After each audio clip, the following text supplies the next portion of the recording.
The biggest lie you've been told is that being good makes you free. But the truth is that often what you call virtue is just a sophisticated mechanism of obedience. Since childhood, you have been shaped to please. You were praised when you yielded, punished when you dared to be yourself. You were taught that the right thing is to sacrifice, to be silent, to nullify yourself. That the noble thing is to serve, to swallow your own truth, to keep your head down and call it humility. And over time, you learn to take pride in it, to call character the fear of taking a stand, to call kindness your inability to say no. The world loves the obedient. Society reveres those who follow rules, who adapt, who repeat. But it despises and fears those who dare to create their own path. And that's why Nietzsche disturbs. He doesn't offer you comfort. He throws you into the abyss. He doesn't tell you what is right. He forces you to question why you think it is. And when you read Zarathustra, you are not reading a philosophy manual. You are hearing a voice that burns everything you thought you knew about virtue, morality, sacrifice. This video is a confrontation, a mirror you may not want to face, but need to. Because if you live trying to be a good person, you might be living a farce. You may have adapted so much to others' expectations that you forgot who you really are. And this is not about defending vulgar selfishness or romanticizing arrogance. It's about something much deeper. It's about authenticity, about power, about living from yourself, and not from what others expect of you. Nietzsche understood something brutal. The morality of the herd was not made to free you. It was made to domesticate you. It was made to keep you predictable, submissive, harmless. And your so-called virtue may be exactly that. A habit of shrinking, of hiding behind what is socially accepted, of pretending to be noble when in reality you are just afraid. Do you want to know why this hurts? Because deep down you know there is something in you that wants to explode, that wants to create, transgress, say what you think, live with strength, intensity, truth. But you don't let it.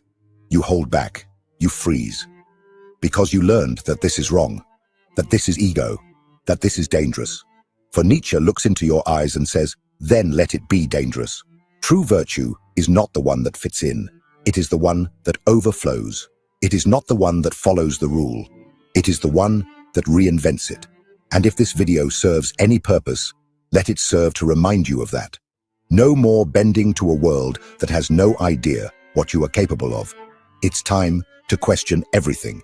If you are ready for that, continue. But no, after this video, you may not be able to go back to being the same. When Nietzsche declared that God is dead, he was not being provocative for sport. He did not want to shock the religious or create cheap controversy. What he did was announce the bankruptcy of an entire belief system that had sustained Western civilization for centuries. The death of God is not about the existence or non-existence of a divine entity.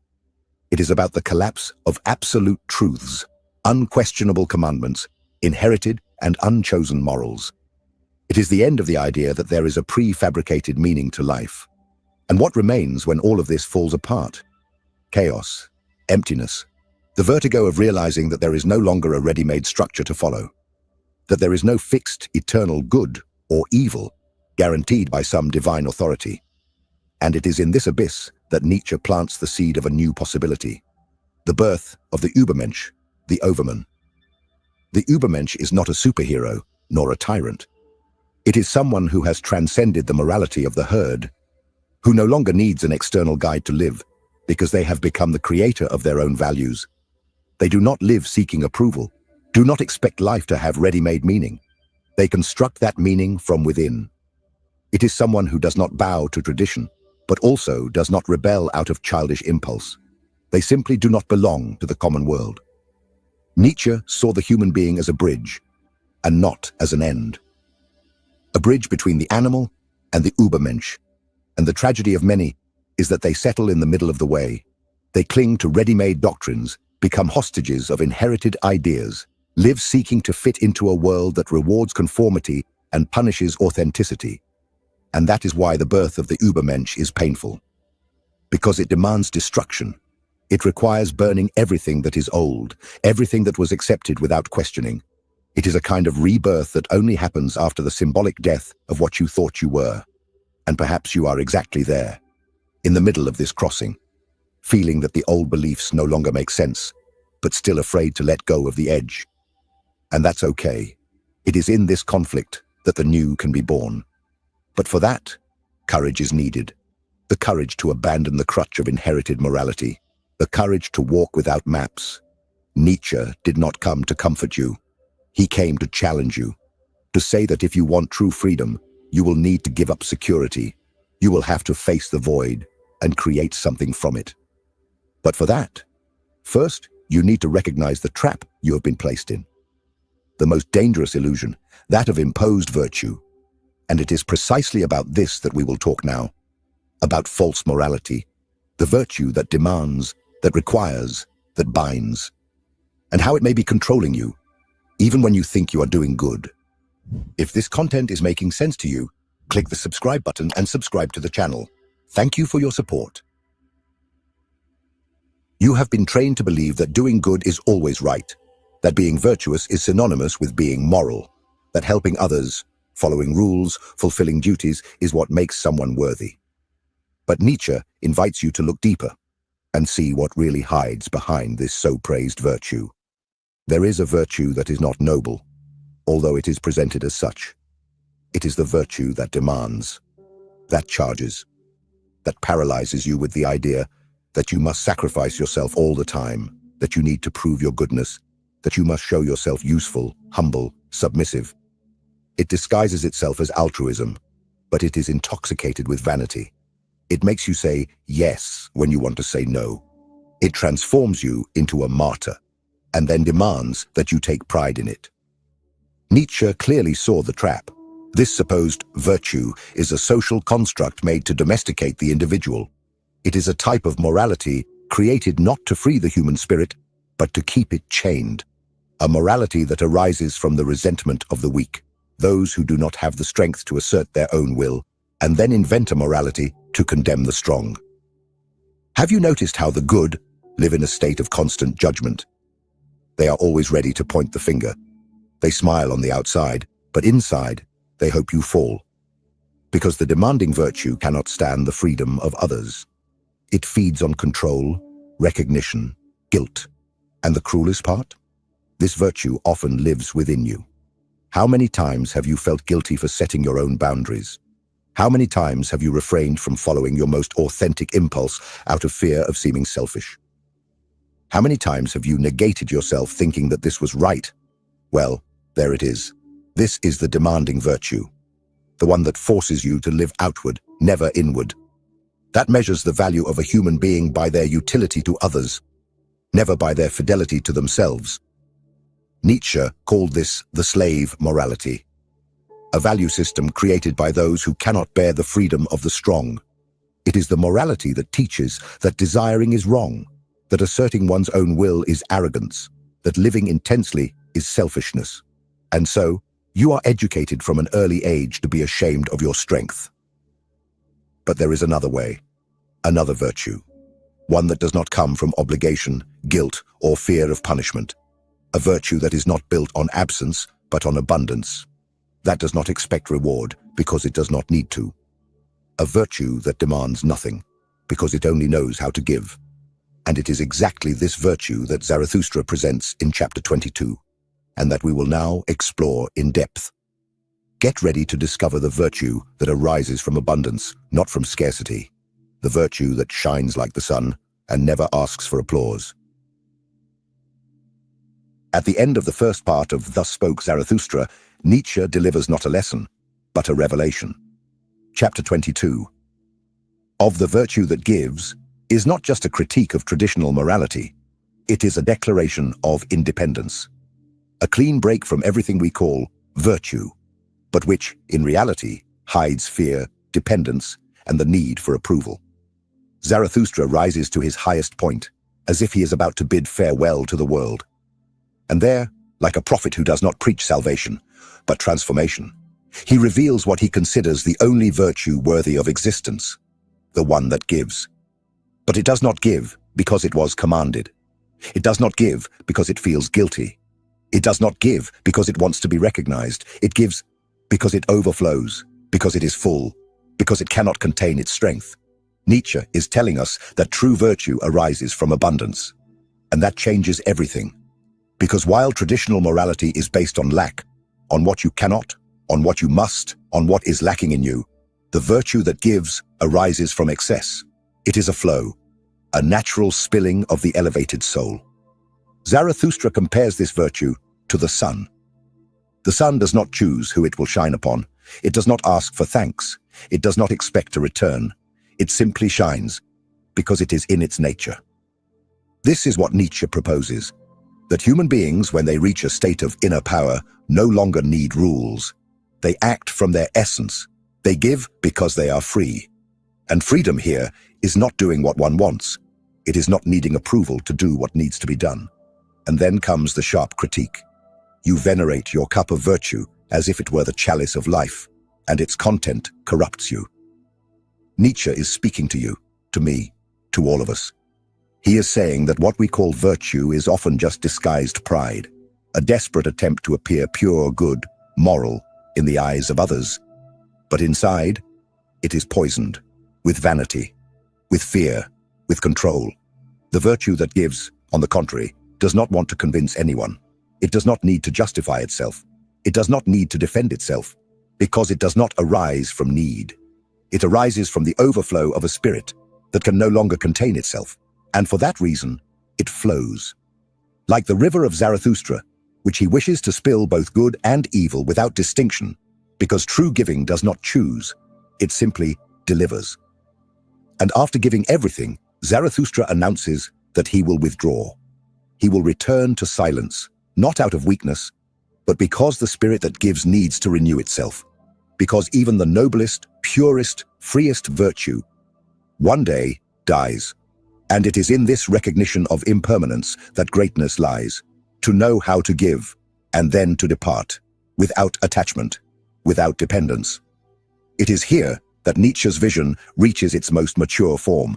He is not just talking about ethics. He is talking about a style of existence, a way of being so full that it does not need moral frames. And this leads us to a crucial point. What happens when a human being reaches this state of abundance? What does it mean to live in such a way that giving becomes inevitable? This is what we will see next, diving deep into what Nietzsche really meant by this overflowing virtue. A virtue that does not demand, that does not judge, that simply is. Now that you have understood the contrast between the virtue that demands and the virtue that gives, it is time to dive into the core of Nietzsche's idea.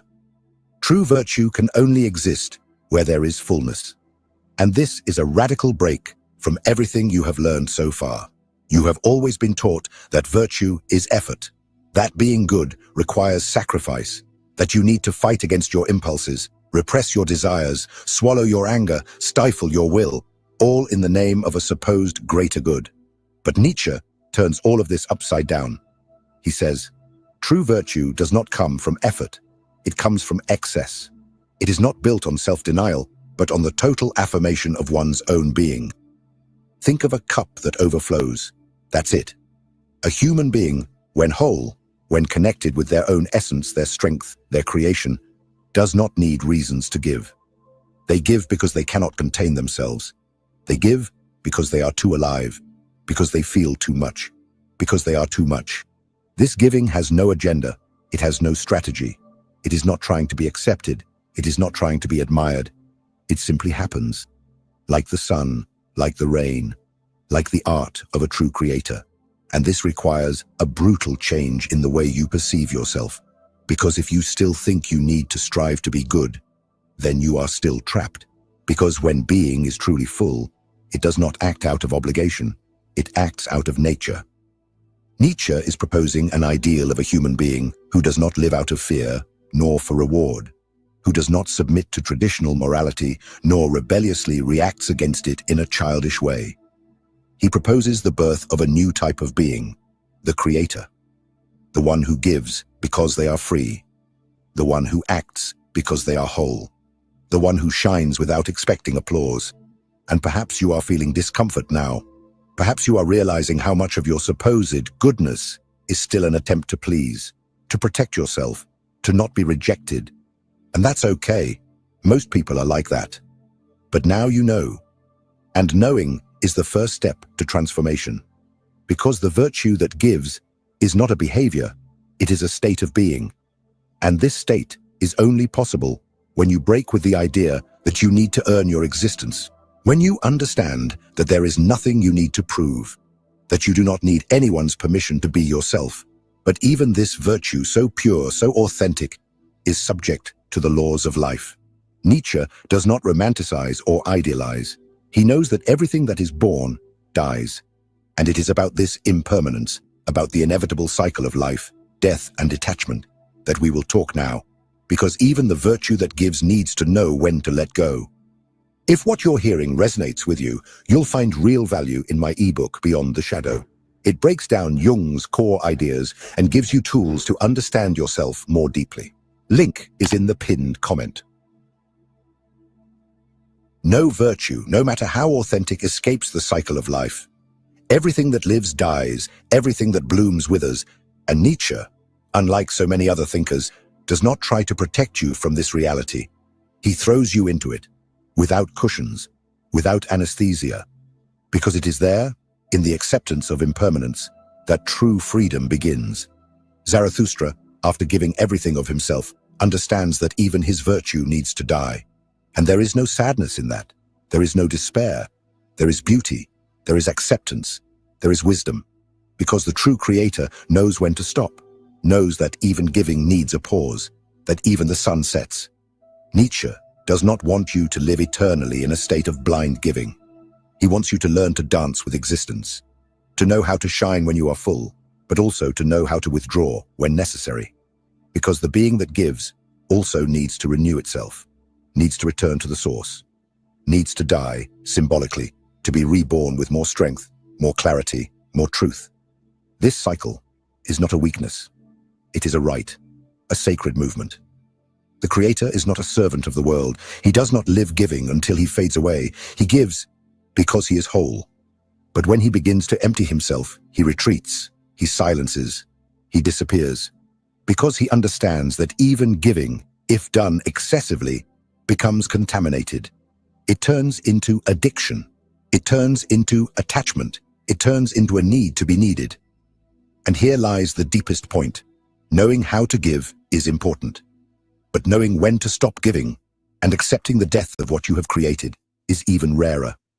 Because the ego wants to eternalize everything, wants to ensure that virtue is remembered, recognized, applauded.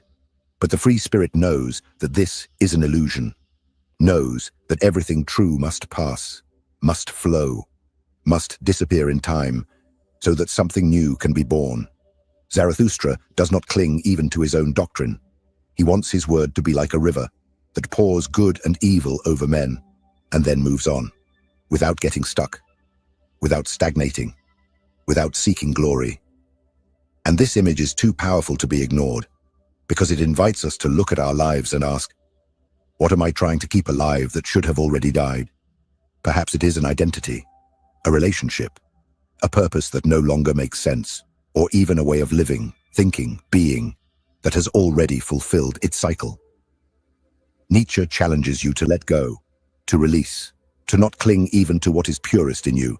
And this detachment requires something that few have: inner silence, the ability to step back, to return to oneself, to understand that the spirit that gives also needs to withdraw. This is exactly what Zarathustra does next. He departs, he disappears. He returns to isolation, not as an escape, but as a rebirth. And it is about this powerful, necessary, and profound withdrawal, about the creative silence, that we will talk now. Because even the strongest need to rebuild themselves in the void. Zarathustra falls silent, and his silence screams. It screams freedom, it screams maturity, it screams detachment.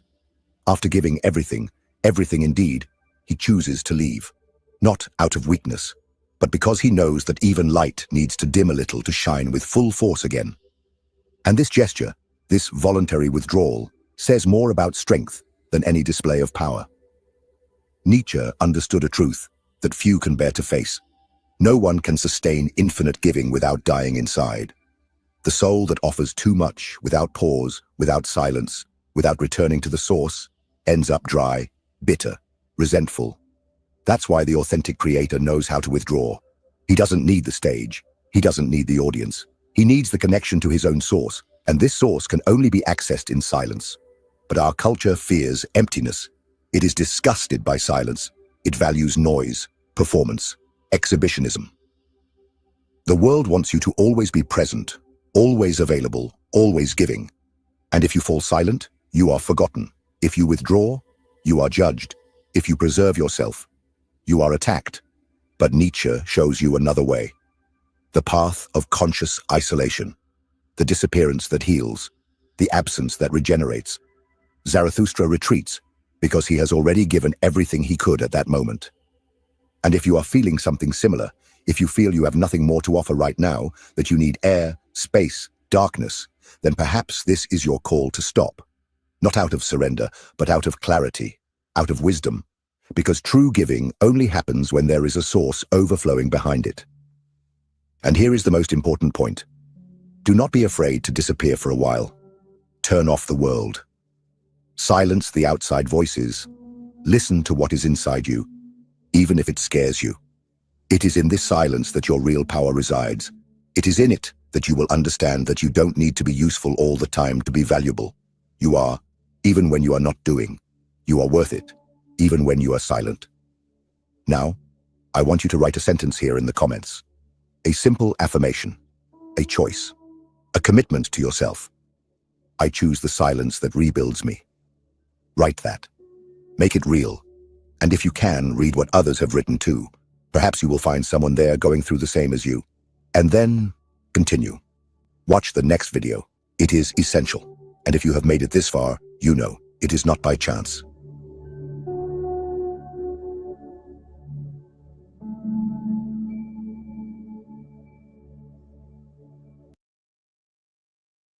Are you crying? Are you crying? Are you crying? There's no crying. There's no crying in foosball. You fucking cried after 3 days in the fucking holding tank. Looked like a fucking pile of wet rags at court. You should see how I showed up to court after 3 days in the box with the light on. Please, is there anything I can do, sir? Please. Does he look like a bitch? What? Don't do this to my wife, man. You don't know what you're doing to my family, man.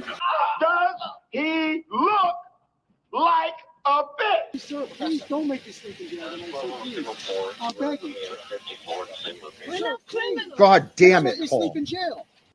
Continue. You were saying something about best intentions? Josh has never been arrested for recording. Okay, so that's him getting arrested, and then his friend here makes a phone call that I want to touch on.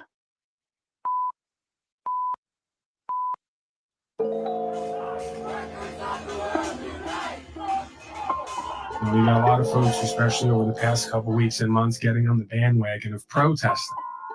And they've come here for years, and it just goes right by their ears that activism has nothing to do with protesting. Protesting is essentially glorified complaining.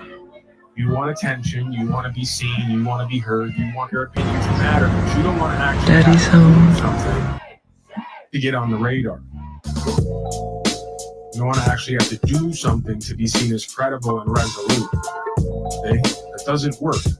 You may have a voice, you may speak the truth matters, but your voice and your persona and character attached to that voice and that presentation doesn't matter if you're not creating the solution. You're just whining and complaining.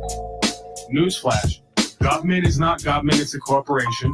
We can go over it till I turn blue. Folks still seemingly on the whole won't get it. Their job here is not to keep you safe, even though they say it is. I know that confuses a lot of people. They say this, but they do this. Yeah, it's called lying. You folks do it to yourself and everyone else every day. Why shouldn't they do it back to you? So I'm just kind of confused why so many citizen slaves who identify as corporate slaves lie to themselves and everyone else all day, every day, and then expect their keepers not to do the same. They're pimps. So here's a clue. Understand the truth, cause and effect, live the truth, sacrifice, get a result, And then maybe your masters and your keepers will start to take you as credible rather than just whining and complaining, wanting to be seen and heard.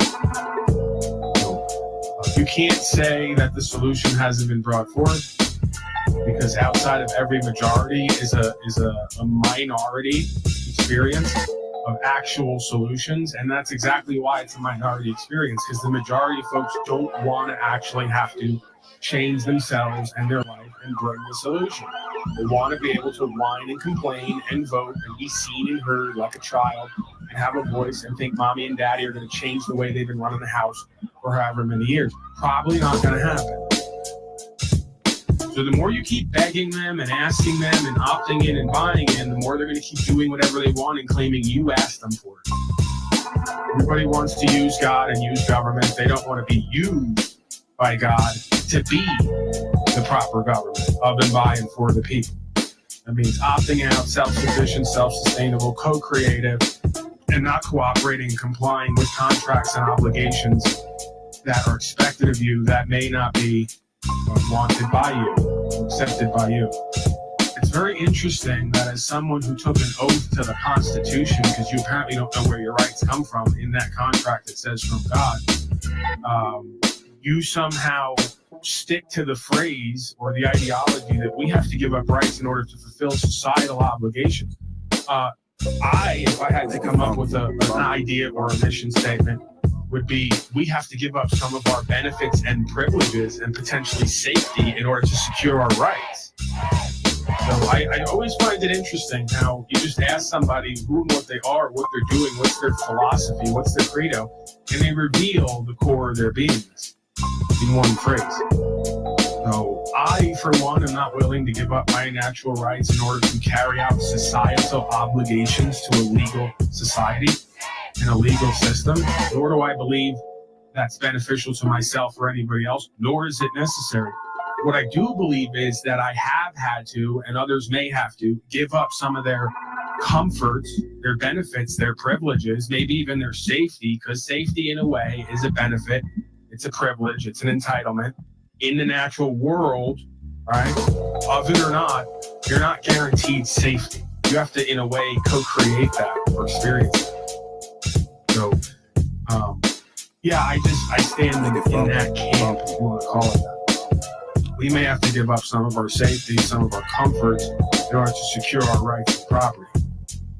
It's beyond pimping and hollering. So if they're calling you a sovereign citizen, a conspiracy theorist, pick something, right? Pick one of their buzzword terms. If they're calling you that or saying all people who do these things are that, you know you're on the mark. Because that's their deep state, Tavistock, secret society, however you want to phrase it. That's their way of getting out ahead of it and convincing the group that there's no point in looking at that, right? Greetings, ladies and gentlemen, free men and women and slaves alike. We're back at it, even before the 4-day mark. So you folks are blessed to be here. And so am I. You folks are very lucky, okay? I'm going to tell you that over and over again. Mitchell's down there. Mitchell, remind these people of how great we are, how much we own truth. All the rest of the non-10 creators are doing it. Why can't we? Landry is back here. I'm going to bring him in. Landry, if you got something, questions, comments, concerns, stay with the flow, create the flow. If not, we're moving ahead, right? This is a moving train here, not like these other broadcasts, okay? We're very mindful here. We're very focused. We're very demure at times. We're also very animated. Your thoughts, Landry, in general? Yeah, man. What's the first step to becoming an alpha? I'm a beta boy. First step to becoming an alpha. That's the question. Well, I throw the term beta boy around to trigger, but I don't necessarily consider myself an alpha. I don't really go to that stuff necessarily. And you can argue in every systems dynamics equation, there is the head of the organization or the operation to some extent, and then there are the moving parts, right? So, you know, you might argue the head, the brain, and the heart are the alpha of the body, and then the hands and the legs and everything else are the beta functions, right? Secondary functions to an extent, right? Because again, we need all of it to have the experience and to make the experience usable, so to speak. So, but essentially, right, if we want to get down to clear and concise language and keep this simple, it just comes down to practicing courage versus living in constant cowardice, right? So that's what's synonymous with this alpha or sigma aspect of our beingness. This idea that we're going to go our own way, we're going to do what's true and what's right, regardless of how many people who are doing evil tell us not to. And we are going to become the ones who the betas or the others look to be inspired and or to trust to co-create an experience different from the rest, right? So we observe this in the chimpanzee tribes. They're usually some older, bigger, stronger, wiser gorilla creatures. They kind of sit in the back. They do their thing. They're not really concerned with all the beta chatter up front. But when necessary, they pop off their perch and they spring into action to lay it down, right? Lay down this idea of what's true and right and what needs to happen for all of us. So we see the shades of that here, right? That's why they call me the white gorilla. When it comes to legal, lawful rights, freedom, principles, spiritual faith, and all the rest of it. Thoughts on any of that? Questions, comments, concerns? Your own narratives, of course. No, I find it interesting for sure. I think there's definitely something to be said about. It is kind of like a stigma almost, the way that it's looked at in a lot of circles. But for me, I mean, I do recognize that it could use some more, a little bit more, I don't know the right word is here. Authoritative? No, that's not good. That's not good. Passion, conviction, purpose. Sure. There we go. So how about that? Yeah. And clear, concise messaging. So I just got to get out of my own way, and I got to beat them to the punch, and I got to just be.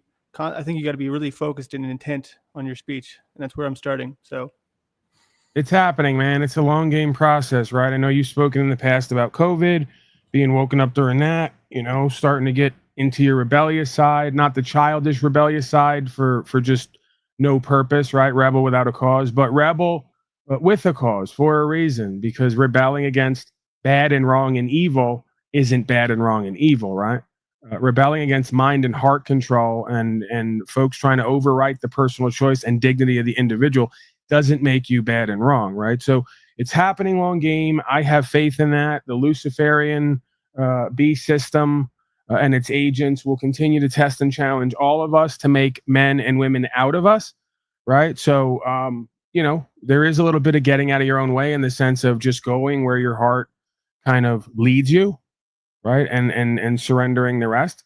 But like I said, with that said, I do believe in and I do see this idea of this simulation more and more kind of revealing to us who and what we are, what our conviction, purpose, and meaning is, why it's important at this time more than ever for ourselves and each other, and why the rest of this stuff here just really doesn't matter as much as these other things, right? So it's another aspect of it is prioritization is what I'm not learning, but a lot of what we do here is remembering, right? We've learned long ago, and we do this goldfish thing of we keep forgetting. We act like we don't know, right? We're brand new to the situation. So that's the practice of remembrance and reformation, right? And realignment when necessary.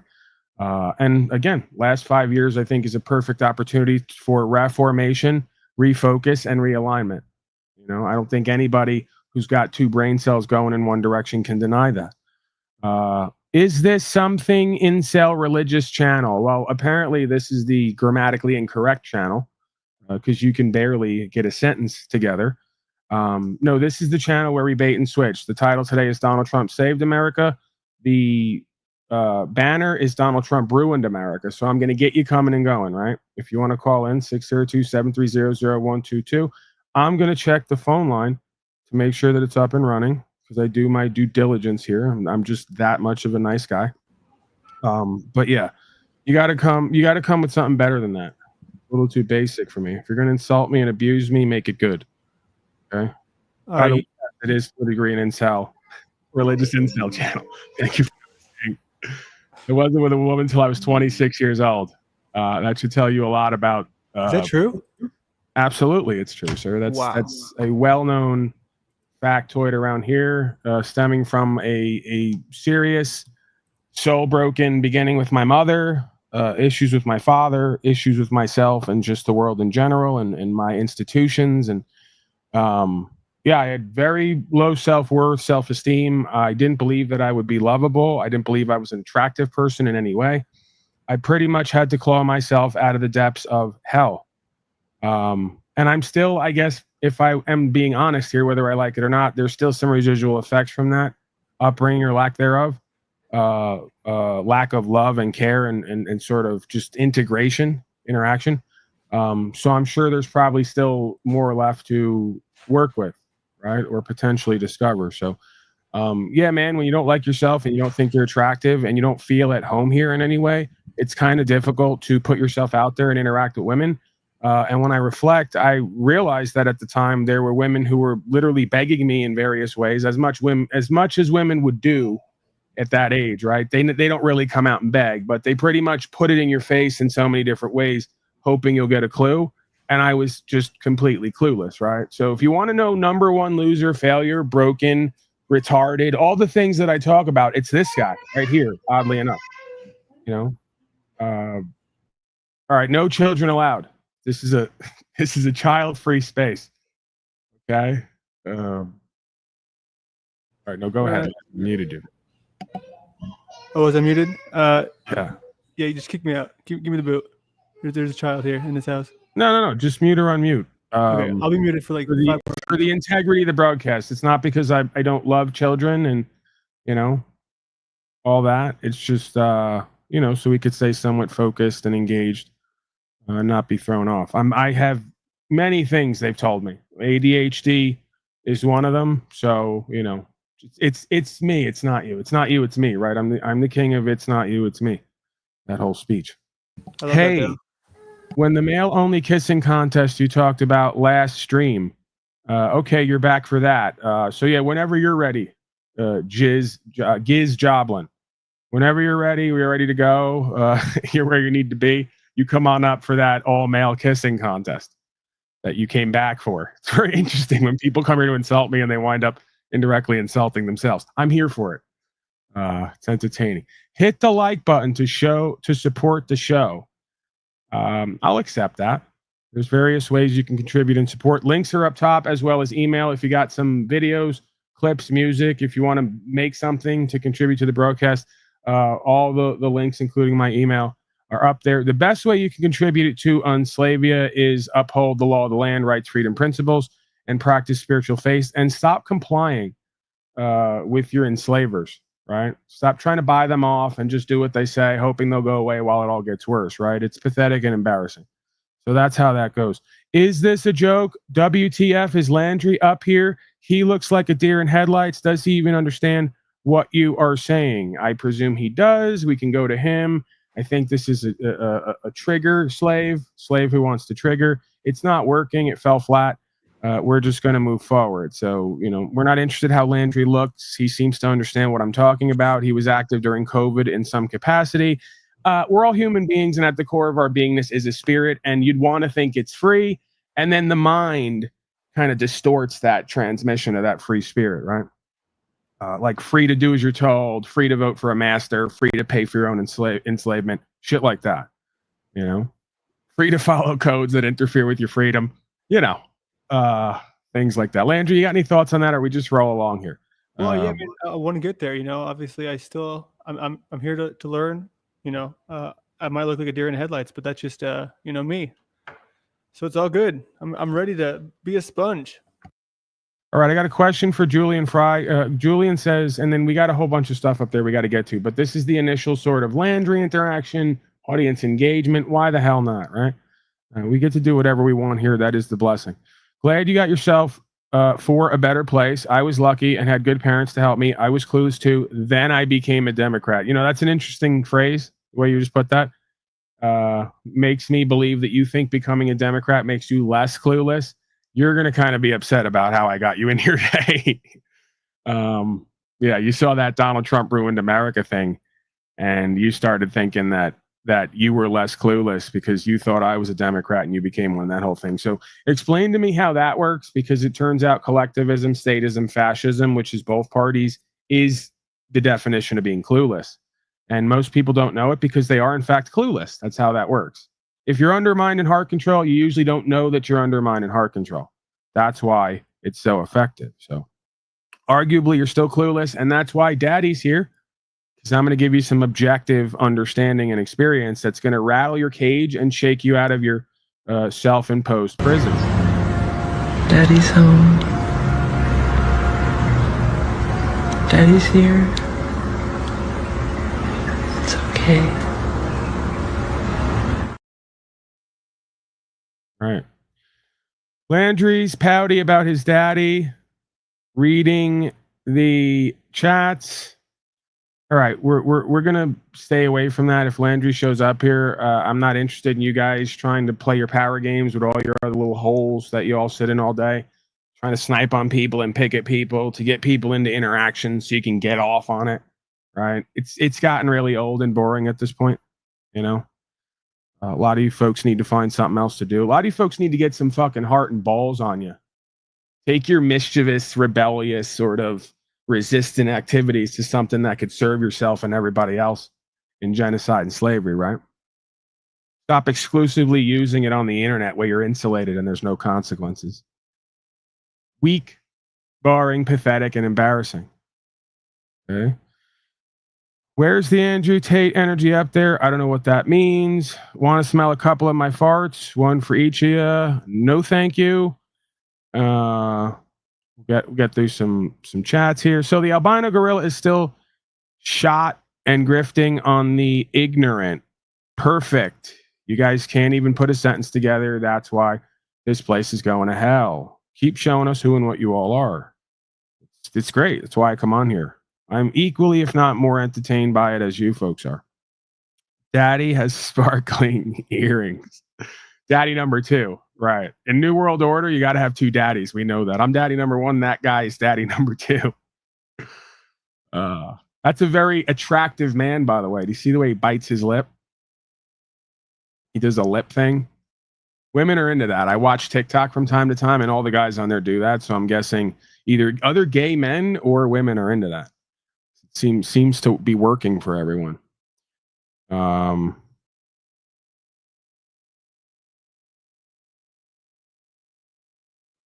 Great talk about old world stuff at Tommy's a while back recently. Don't know what you're saying, Christos. It's completely non sequitur.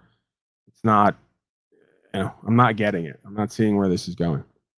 Okay, questions, comments, concerns. The link is there. It's in the description. If it's not clickable in chat, if you can't click it either place because YouTube is garbage, type it into the address bar. Take an extra 3 seconds out to do what you need to do in your life. Okay. Quick accounting. How much would it cost to eradicate homelessness in the U.S.? $53 billion. How much would it cost to eradicate hunger in the U.S.? $25 billion. How much would it cost to make education free? $80 billion. By the way, education free, indoctrination free. But you get where I'm going here. How much money has the U.S. sent to Israel in total? $250 billion. Little accounting. All right, we gotta make sure everything's on the up and up here. So we could be simultaneously doing free education for everyone. We could eradicate hunger. We could eradicate homelessness. But instead, we sent a bunch of money, non-money, to Israel. And of course, we like that. We love that. Donnie's saving the world, working with Israel and others. And that's the way it's going to get done. Along with sending money to Ukraine and pretty much everywhere else and for everything else other than its own people while it does war on its own people. It's the weirdest fucking thing ever, man. I just still haven't figured out how that works. Okay, I'm basically the Charlie Sheen of truthing and legal lawful. So a little bit of that. Let's get ourselves inspired here. Blast from the past, and then we'll move forward. Inside his head. Honk that horn, lady. Womp, womp. Honk that horn, lady. Womp, womp, womp, womp. Who gave you the best piece of advice? Somebody's on me about fucking smoking. He's like, smoking is like, you're gonna die from fucking smoking. It's like, fuck you and your fucking smoking. Fucking criticism. When was the last time you used? When was the last time you used? Are you on anything right now? Are you willing to take a drug test? You love to party. Tell me about the last time you took drugs. Tell me about the last time you took drugs. Well, I'm fucking platoon, fucking Wall Street, fucking people around. I'm going to leave it there. Is that really me? That's how one of the audience members described me one day, among other things. I'd say it's more like another creature that we know who's around here who shall not be named in this moment because he's pretty much irrelevant. For those who've been here from the beginning, we know. Pepperidge Farm remembers. Mr. Pizer is here, or Mrs. Pizer, as she's known by a lot of other folks around here. After a couple of drinks, good to see Mrs. Pizer in the audience. Pretty girl, she is. Okay, OTW used the AI to make a unslaved. Do we even do this? I don't know. Do we want this? Okay, 2 in the chat after I start playing this. If it gets boring real quick and no one cares, I won't be upset because it's about me. But yeah, I was going to say the royal we. He's working with AI and taking broadcasts and having the AI kind of whittle them down to something a bit more palatable. Okay, we're already getting 2s in the chat. We haven't even started it yet. Thank you for being here, Blake. Thank you for your participation. Israel has free healthcare and education and mandatory draft for young men, yet we give them billions. Well, yeah, because it's New World Order. In order to do New World Order, you got to try to like really bring certain common law nations low or like put them deep into debt slavery, hoping they can't get out. It's a corporate takeover with an economic hitman chaser is really what's going on. Some might say. So what's the best way to destroy all the nations that promote nationalism and rights and freedom and the common law instead of legal society, New World Order, fascism, and corporatism?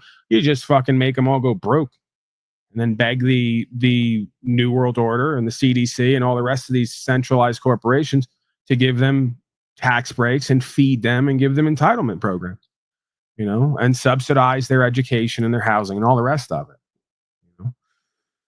It's just the way it goes, man. When China owns your debt and the centralized bankers own China, they got to use all the pawns inside and out to do what they need to do to move the world along, right, onto its next endeavor. So one of the tards in chat that doesn't realize where they're at, what planet they're on, what America is or used to be, and what it's become, United States, which is defined federally as a corporation.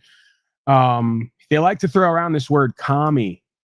Paulie's a commie. Everyone's a commie. If you don't vote for Donnie, you're a commie. Turns out it's all communism. It's all collectivism, whether it's fascism or not. It's the merger of state and corporate powers. It's the publicization or the turning public of all private property and private beings. That's part of why here at times we focus so much on legal and lawful. And we work to get results with that because we understand here that if we don't work with legal lawful and we don't get the common law recognized here, then all private parties and private property will not be recognized in the future. There'll be no such thing as a private man or woman and private property. They say, that's crazy, Paulie boy. It could never happen. The crazy part is it already has happened.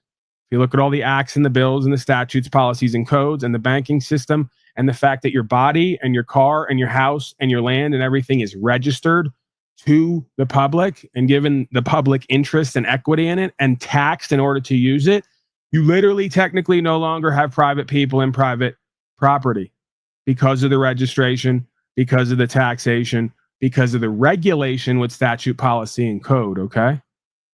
So what seems to be grandiose, sensationalized conspiracy theory is actually the reality we've all been occupying for a while now, blissfully unaware, right? So more opportunity to turn back the hands of time if we would activate and understand truly what's going on here and become solutions oriented. Okay, let's go. I got to go to the bathroom anyway. We'll at least get a couple minutes of it. The Unslaved Anatomy of a Modern Rebel. This is from OTW breaking down one of my last broadcasts. So what happens when someone just decides that the laws of the road, well, they just don't apply to them? Today, we're diving into the story of Paul Unslaved, a man who went from the streets of New York to an online sensation, all by challenging the very authority we follow every single day. Yeah, his police confrontations have gone viral, But what's really going on here is a deep philosophy he believes can set us all free.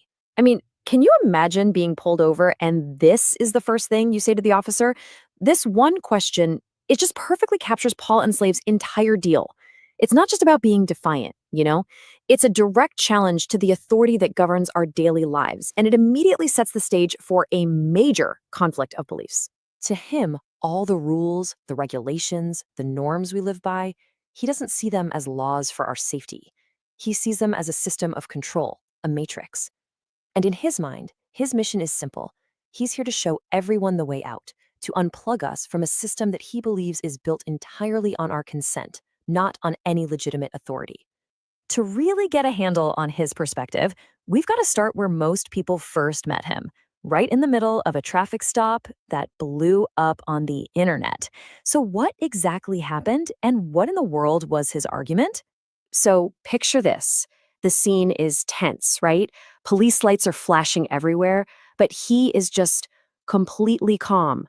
He's been stopped for having no license plates, but instead of fumbling for his documents, he hands the officer a whole packet of paperwork and just starts to calmly challenge the entire basis for the stop. And this is where we get to the absolute core of his legal argument. He makes a really specific distinction between driving, which to him is a commercial activity, you know, like a truck or taxi driver, and traveling. He says that traveling in your own private. All right, yeah, they're putting two in the chat, only a couple people, but I don't need them to because I'm already kind of over it. You know, I'm not really into this broad's voice, and well, it's an AI, so it's not. It's what sounds like a broad who's not really a woman. And they're just off on everything. I didn't hand him a pack of papers. It's not according to me. This is United States Code definition of an automobile versus a motor vehicle. This is Bouvier's Law Dictionary. This is Black's up until a certain point, as if I give a fuck. Because I don't need to go to somebody else's dictionary, including Daniel Webster, to get a definition to understand common sense. Because I have God within me and an ability to use logic and a free spirit within me and a heart to care for right for wrong. Right. And a mind that's able to understand the prerequisite requirements for a free land and a free people. Okay. And guess what? Shocker. One of them is not asking your public servants for permission to use your fucking property to move around. Okay. Absolutely absurd and ridiculous on the face of it. You shouldn't need a book or a teaching or any words and terms to come to that conclusion on your own. The fact that we do is beyond shocking and embarrassing to me. Okay. More importantly, you go to the damn books and some of this quote unquote case law, which also doesn't matter because it's just some guy's opinion. Hey, I can put on a black outfit and make a determination. That doesn't make me God, and that doesn't make my determination true. Okay. Nor does it then lead to a freer and better, more prosperous land and peoples / nation. Right. So for the tards, I saw one of them. You're not going to buy Donnie, the anti-Donnie rhetoric. This ain't anti-Donnie rhetoric. You guys are culted out. I put this up to bait you guys in to smash the truth in your face. I pie you. You ever see those old Three Stooges videos and cartoons? The pie in the face. This is essentially what I do here, right? You know, what I do here is essentially the Roadrunner and Wile E. Coyote. You know, there was a tunnel. Or no, there was a mountain, and I drew a tunnel onto the mountain to watch you smash into it. All right, so I am your Roadrunner to your Wile E. Coyote, essentially. You guys think you're smart and slick and clever. You think you know what's going on and where you're going. And I painted the tunnel on the rock, and you ran right into it. And that just kind of gets me off. That excites me. You know, that's what we're doing here. So, Mr. Operation Warp Speed, Mr. Lockdown, Mr. Take the Guns Without Due Process, Mr. Billions to Israel, and all the rest of it isn't on your side. He's not on the side of rights, freedom, principles, spiritual faith. He's not on the side of the American people or the law of this land, okay? Time to get a clue. Have you checked out the latest 3 documentaries about Trump that South Park put out? Pretty spot on. I think you're doing a bit there. Those aren't documentaries. Those are cartoons.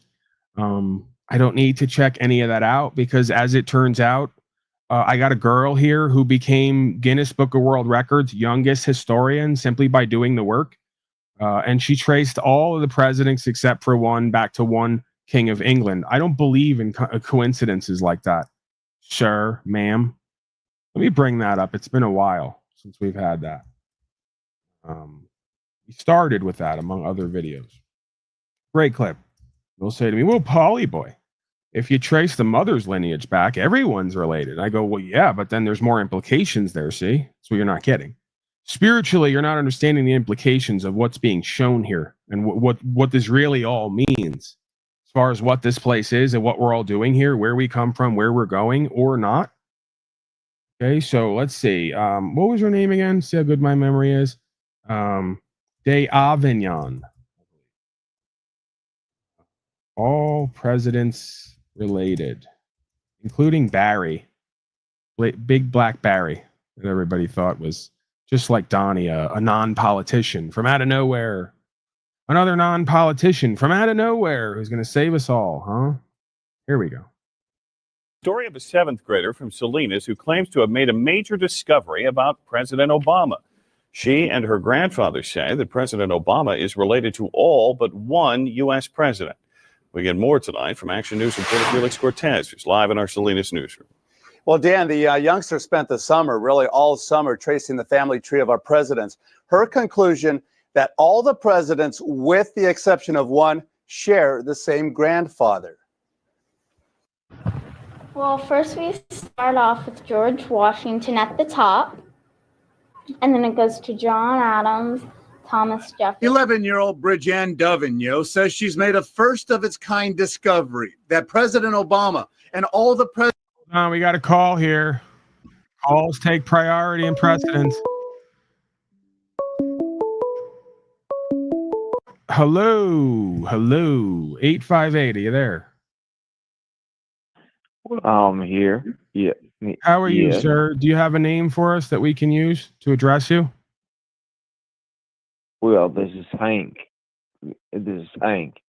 Hank? Okay, Hank. Questions, comments, concerns? Well, I was trying to, I'm trying to watch the chat at the same time. I see background noise and commercials, and I don't know what I'm saying. Right. Did you have any comment on like Donnie Trump ruined America or saved America? Oh, is it? Well, I have to make a comment about Mr. Trump. Well, of course. Well, I mean, he's obviously gonna save America. Right. You sound like the average voter out there, the average kind of middle class American. Would you consider yourself to be the average middle class American? Maybe even a bit more intelligent? Well, you don't have to be complimentary. I would say at the same time, I would hope that you would trust that Trump would be much better than a Kamala choice. At my time in my life, I've seen everything, son. I've seen everything under the sun, son. And I have to tell you, this time in my life, I don't know what am I going to trust in besides God. I've got to trust in my government. And if that sumbitch Kamala got in there, oh dear Lord. Oh dear Lord. All right. Anything else? I think I'm going to let you go. Great points, though. You know, it's kind of hard to figure out what to trust. You know, got to trust someone. And what if the alternative would have got in there, right? So, yeah, I mean, other points, man. I mean, I hear this stuff all the time. This is conventional wisdom, common sense. There's no way around it. Well, I just wanted to let you know that I enjoy the show, and I'm a newer viewer, and I'll be hanging out here for a little while. And again, my name's Hank. I love you know, everything that is American, true American. Right. And I will not rest until am dead in my bones without this Kamala B word that I was gonna say, bitch. I'll say it. All this damn bitch. Without her getting in there, and I appreciate you. I appreciate your younger voters, and thank you for your show. Thank you, young Hank. sir. Thank you, sir. I'm gonna let you go. Hank, everybody. Guy's with it. He's on the ball. He gets it. Got to choose someone. Always two sides. Got to pick from the sides. What happens if the other side gets in? I get it. This is stellar logic. There's really no arguing with it at this point, right? I can't really argue with it. Okay, if you actually want to call in and have some interaction and you got like some facts you believe, and again, I think he's doing a bit there, but pretty much that was the average American. Okay. And again, maybe I'm giving him too much credit there. This I've read and heard is not common sense. True American democracy, freedom, and rights are not with corrupt Trump. They're not with statism, fascism, collectivism, or corporatism on any level. Stop voting. Stop complying. Stop believing policy and code is law. Start living free and be great again.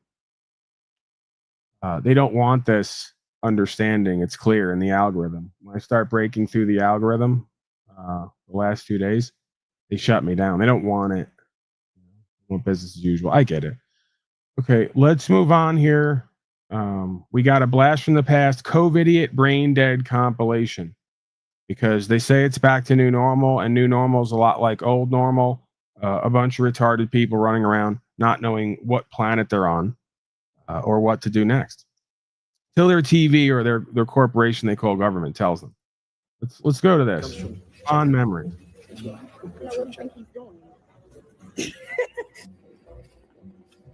Okay, this is no joke. This is 6-foot tethers, the leashes they had. Put your mask on. Get away from Put me, it please. on. Freedom. Stop it. Whoa, whoa. What is going on inside your head? So this guy in Michigan came up with this idea. 6 feet apart. Oh yeah. Extreme measures of self-isolation.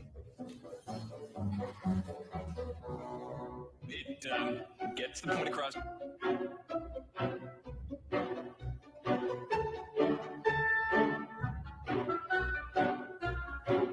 So you can wear it comfortably all day. Share your smile. Z-Shield wraps your face.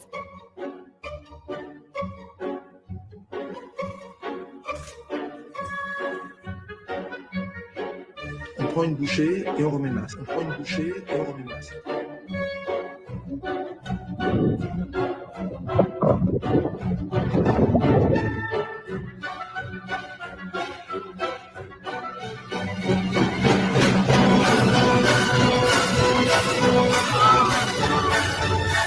Help us put the mask on.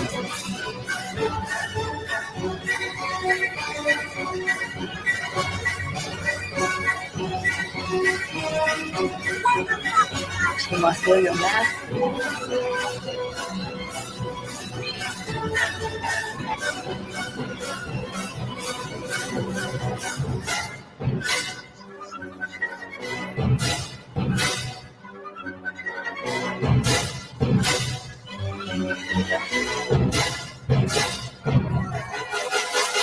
I shouldn't have to make it fun. It's science. It's science.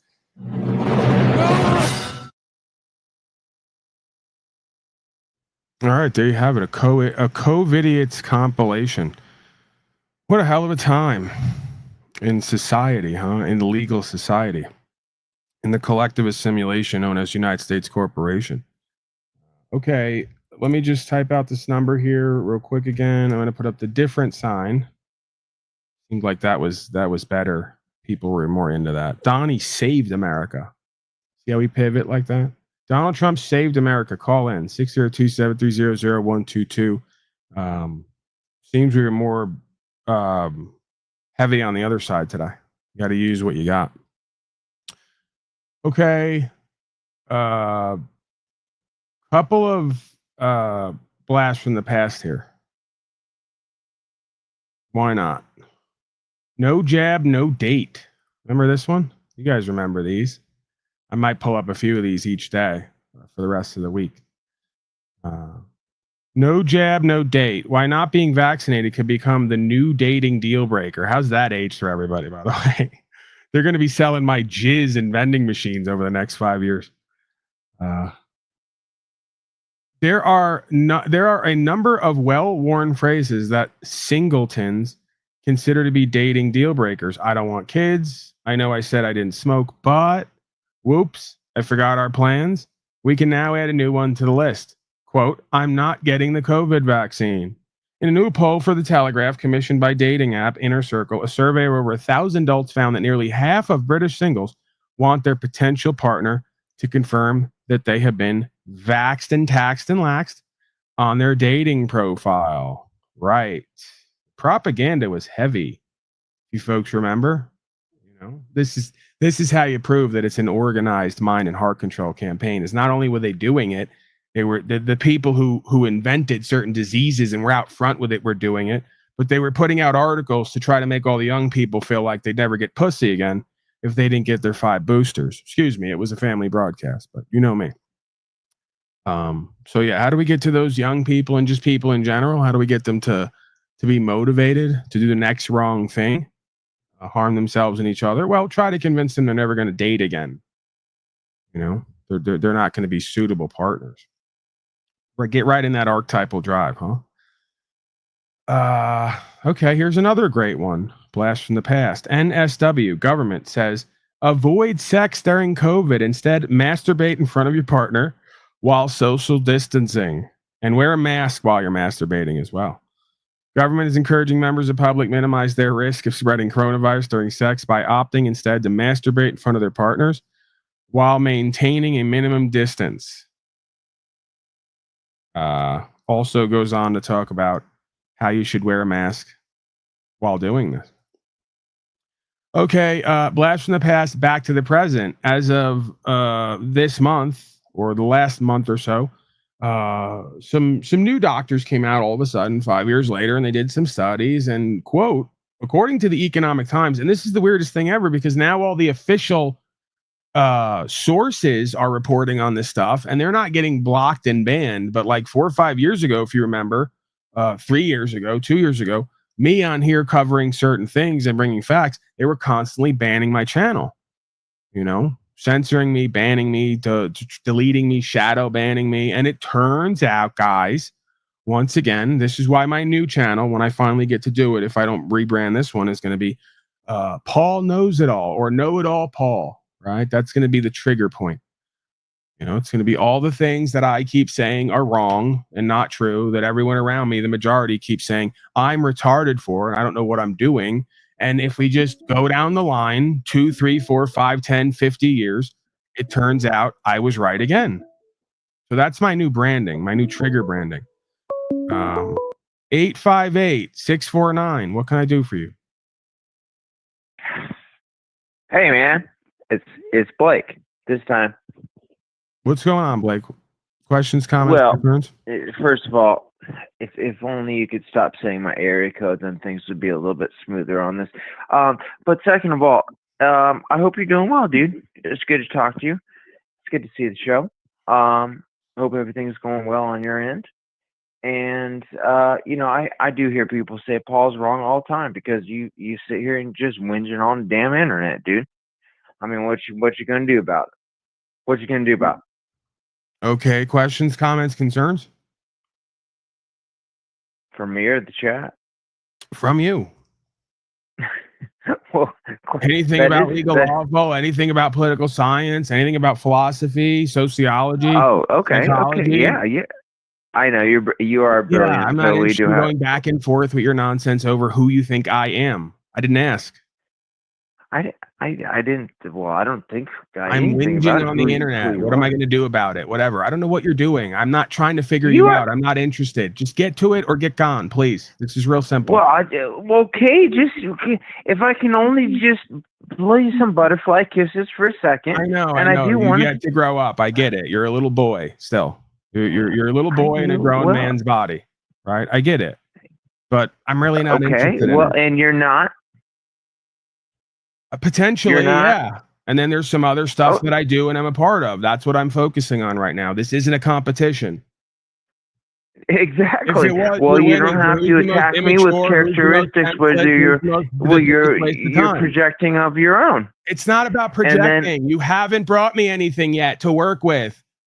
There's nothing here. I'm trying to figure out what I'm trying to figure out. Figure it out before you pick the phone up, dunce.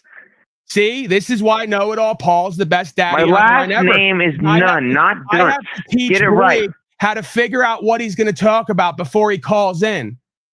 Hey, my name's Blake Nunn, not Blake Daddy's Dunce. home. Get it fucking right, alright? Blake Daddy's Nunn, here. not Blake Dunce. Okay? It's You okay. think about Blake Nunn Dunce? Blake Nunn dance. I'll dance for you all night. I don't care. Questions, comments, But here, concerns, ideas, if you have any, if you're capable of having any, or we got to. yeah. I'm trying to search my infantile brain now well, that you go put me search off and come guard. back when you're ready. Go search your infantile brain, as you put it, and when you can figure out what you're going to say or where you're going, then come back to me. How about that? Let's stop cart before the horsing in every fucking scenario in our lives. Okay? I know, again, you're somebody who thinks you should be seen and heard and have something to say, but the record shows otherwise. Okay? That's a common theme around here, by the way. You're not alone. Far from it. Okay. Get your jabs, get your vaxes, or that guy won't date you. COVID vaccines cause 74% of death. Dr. Peter McCullough shocks Senate with a bombshell claim. Another reason why someone somewhere, I guess, should give me a badge and pay me $200,000 a year, because I'm apparently smarter and or more virtuous and more willing to live and understand and speak the truth to the people than your own fucking doctors are. Okay. So if this should really trouble you / fascinate you and entertain you, that an ex-heroin addict living in a trailer on the internet with no degree and no career prospects somehow was able to call reality and know physics or physiology better than your own doctors and your own keepers, okay? I love the fact that that would be or should be very challenging and testing to you, but it's not, because most of you are going to ignore it and breeze past what the implications of that are and where we're all going as a quote-unquote society, okay? So shocking breaking news here that was only given to you guys 5 years ago and two years ago and 3 years ago and 4 years ago and a decade ago, but we keep getting banned and shadow banned and blocked and all the rest of it. The best data are autopsies. So in the largest autopsy series published to date, I know because I'm the senior author, of all the deaths we examined, and we re-reviewed them. We had an adjudication committee. We had ways of arbitration deciding on did the vaccine cause death.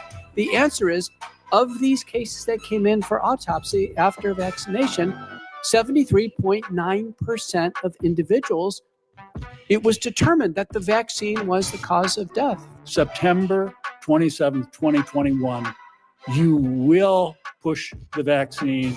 You will push it in pregnant women and follow all the HHS criteria. And if you don't, we will destroy you. I've presented at the FDA advisory meetings. I've advised companies for decades on this, so I know the regulatory science very well.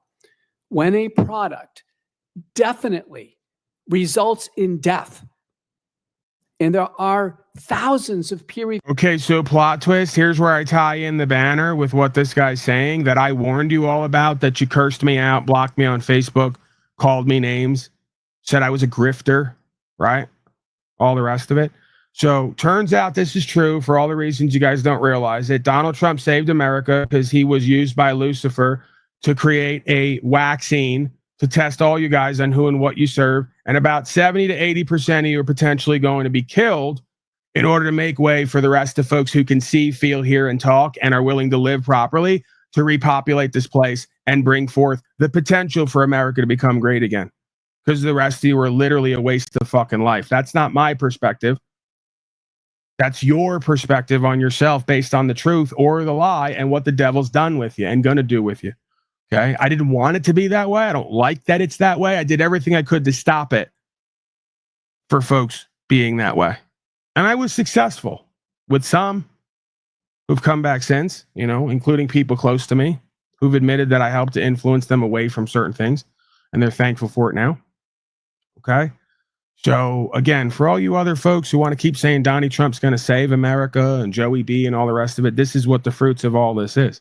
One big spiritual test. And now your doctors are telling you today, like it's shocking what I could have told you that was obvious implication at least 5 years ago, if not a couple decades ago. Okay. And unfortunately, this needs to happen spiritually because we can't get where we're going to go when 70 to 80% of folks can't see, feel, hear, and talk, don't have the will to do what's true and what's right, and are willing to be complicit with complete bad faith, dishonor, corruption, kill, steal, destroy. Okay. Don't have to like it to understand cause and effect and why it's happening. Reviewed papers on this, Governor. The COVID vaccines in some people, sadly, result in death.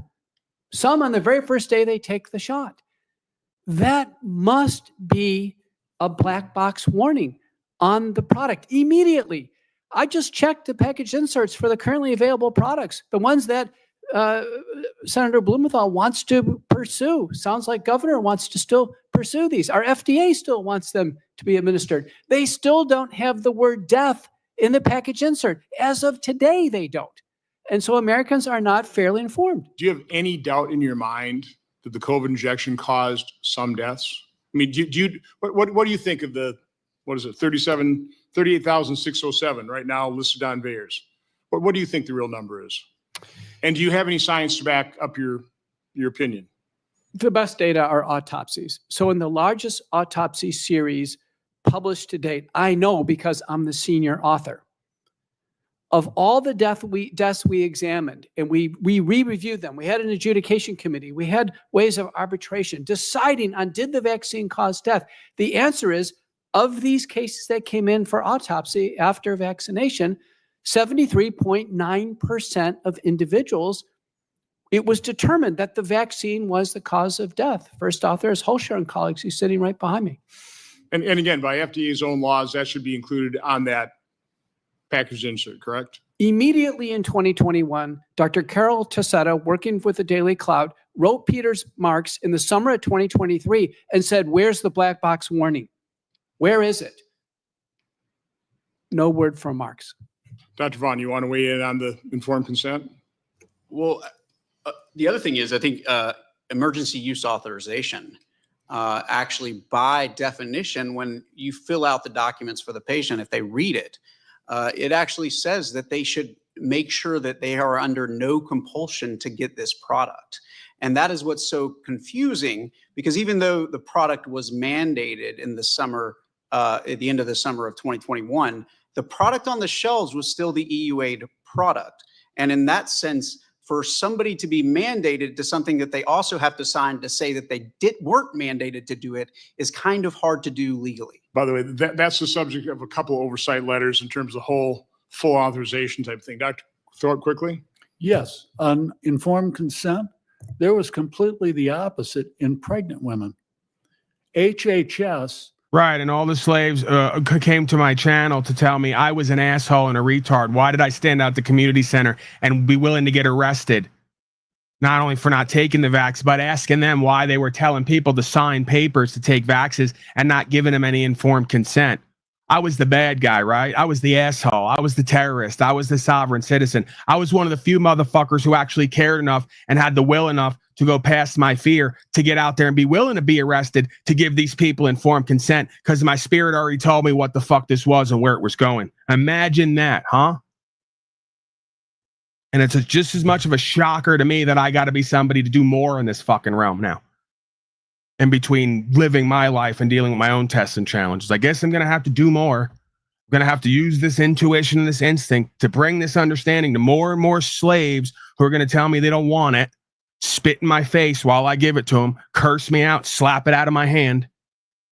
That's my lot in life here, right? I'm being unthankful and ungrateful in this moment. I should be more thankful and grateful for the opportunity I have to be a part of changing this, but not be a part of necessarily what's going to happen to these people because they don't know who and what they are and where they're at and what's behind all this on either side. So that's my mistake. If today or in this moment, I'm not as thankful and grateful as I could be for the opportunity to be here because, yeah, it takes a toll on you after a while. You know, It does. There's no denying it. All right, let's move forward here. And surrender in faith that there's a bigger plan here, a higher order that we're used to do what's true and what's right, and we surrender the rest because we can't lean on our own understanding. We don't know what this all is ultimately, where it goes, and what the purpose is. You know, Joe Biden shocked. CNN Don Lemon took the vaccine. Yeah, I remember this one. This is basically, I don't get invited to any family events anymore for obvious reasons. I don't get invited anywhere anymore most of the time. There's a small section of the populace who's inviting me anywhere to be a part of certain things we're all a part of, but for everything else, they're not inviting me. One of the reasons they don't invite me is because I tend to show up like Joe Biden, you know. And if your grandfather says he got the vax, I kind of look at him like this and I go, "You got the vax? Are you all right?" No. Actually, yeah, it's good. It works. It's good. It works. Yeah, whatever. And then it gets weird in the room, you know. So flashback to that moment with Joe Biden when he, in his Alzheimer's senilic way, revealed that he knew, and we all knew, that the upper echelons and these folks should have known better enough not to get that, right? But I'm sure it's going to be fine. I'm sure everything's great, you know. You got the vaccination? Yeah. Are you okay? I mean, you seem, no, it works. Or you know, or the mom and dad.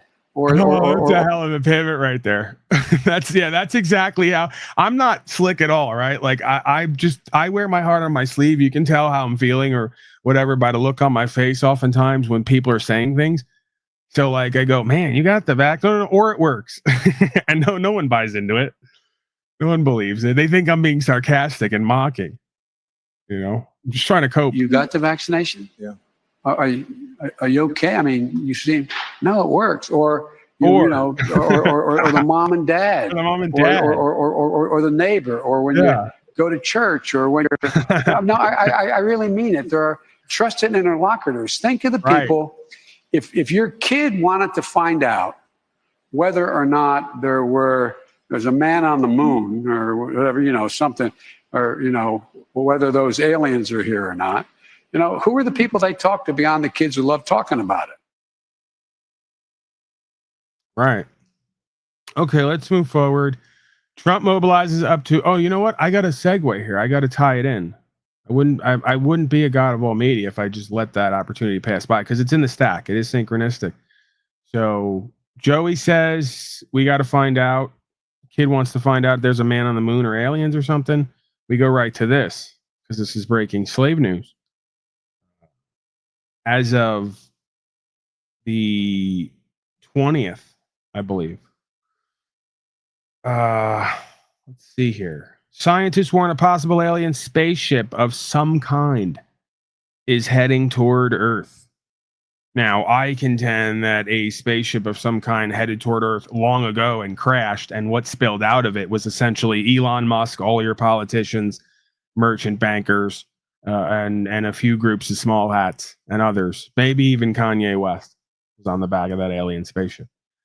But they're saying, no, that's crazy. But hey, the ship is on its way. And I say, whatever's in that ship, let it dock, let it open up, let it come out, because it's got to be better, or at least more, well, not more interesting. Nothing can be more interesting and entertaining from a tragic standpoint. But I'm thinking morally, it's got to be better than whatever we have running this place. Okay. We got the phone line again. Go ahead, 858. Hey, what's up, brother? Hey, What's man. going on, Blake? On that, well, at the same time, with this spaceship talk, dude, what do you think they're trying to do? You think it's all a big distraction? Do you think, I mean, dude, they've shown this thing is like the size of half a galaxy or something coming at it. So what the fuck do you think this is all about, man? I don't know. As far as I'm concerned, on a spiritual level, I'm seeing more and more concrescence and synchronicity to where what I'm talking about and doing is showing up in mainstream news at times and coming from the president's mouth. So it's like I've descended into a more palpable state of schizophrenia, or There is some descended or ascended. however you choose to see it, right? It's all relative from the perspective, Okay. down is up is down. But yeah, man, I guess it remains to be seen. I think it's equal parts, possibly synchronistic crescents that is universally written into the fabric of the cosmos and our experience at this time, or yes, another potential psyop distraction / psychological warfare. As in like Project Blue Power Ranger beamers kind of thing. Yeah, we pretty much are on a need to know basis, and most don't need to know, and you find out once we're in it and once it's unfolding, right? Like it's kind of like Slavid, when Slavid 19 was unfolding, I had a bunch of history and a bunch of beliefs, what it might be, and correlations, but I still had a feeling like, well, you never know, it might be. As it rolled out more, it started to become clear what this was and who and what the war was on, and it wasn't the particles in the air, right? So you kind of get it. If you get it. Yeah, but also that hope and that bro, believe me, I get that. I had that soul shattering moment when I was much younger in my age as well. And I had to learn you do have to trust. You only have one thing you can trust in. There's only certain things you can control within this world, and it's you, yourself, your thoughts, and your behaviors. And that's why they say the mind is a battleground, dude, because a lot of your thoughts are not your thoughts. And that's been the hardest thing for me, dude, is to try to figure out when the things that are coming into my life and my thoughts are not actually of my own brain and my own thinking. And then trying to figure out, okay, well, if I can't trust in anything in this damn world, what is it can I trust in? Or if I can't trust in anything, then what is the purpose of why I'm here? And then, man, dude, then you really start to get into the chess game. And I've seen so many different things within my life to be able to show that, I'll just say, I've had multiple cardiac arrests. I've seen the other side. I've come back. I've had multiple experiences, paranormal, different types of things that have shown me, dude, that shit's real, dude. I don't know where we are. And when I ended up on the other side, I don't know what the air quotes other side is, but it's there. And we got to figure out what we're doing here, man. And maybe Trump's the last, and we're gonna figure it out. And I don't even care about their politics anymore, man, because dude, I get it. It's bait, but it's two wings of the same bird, and you know that. And we're coming down this. People are stealing the damn China off of the sinking Titanic, dude. People are stealing everything they can off of the sinking ship. So, man, I don't know anything about that. I can cover that, but that's not my experience. That's not who I am and what I'm doing. So that's why, on a certain level, we can look at the world. We're in it, if not of it. And even if we are of it, it's like we make a separation. But you don't think those that are in control aren't stealing the last little bits of gold flakes off of the ship as the entire country sinks down? Right. How does it relate to everybody else? While they're doing what they're doing, what are you and everyone else doing? That's always the same question we come back to. Everyone's sitting around doing I can go on a laundry list for you, man, of what my daily life consists of. But yeah, I work with disabled students all day, every day, and helping kiddos to overcome everything that I had to try to overcome and learn when I was a kid, and trying to overset and overcome and offset all of this bullshit programming that they're going through, man. Are you drinking? I do. What? Are you drinking? Are you on alcohol? Bro, what? No.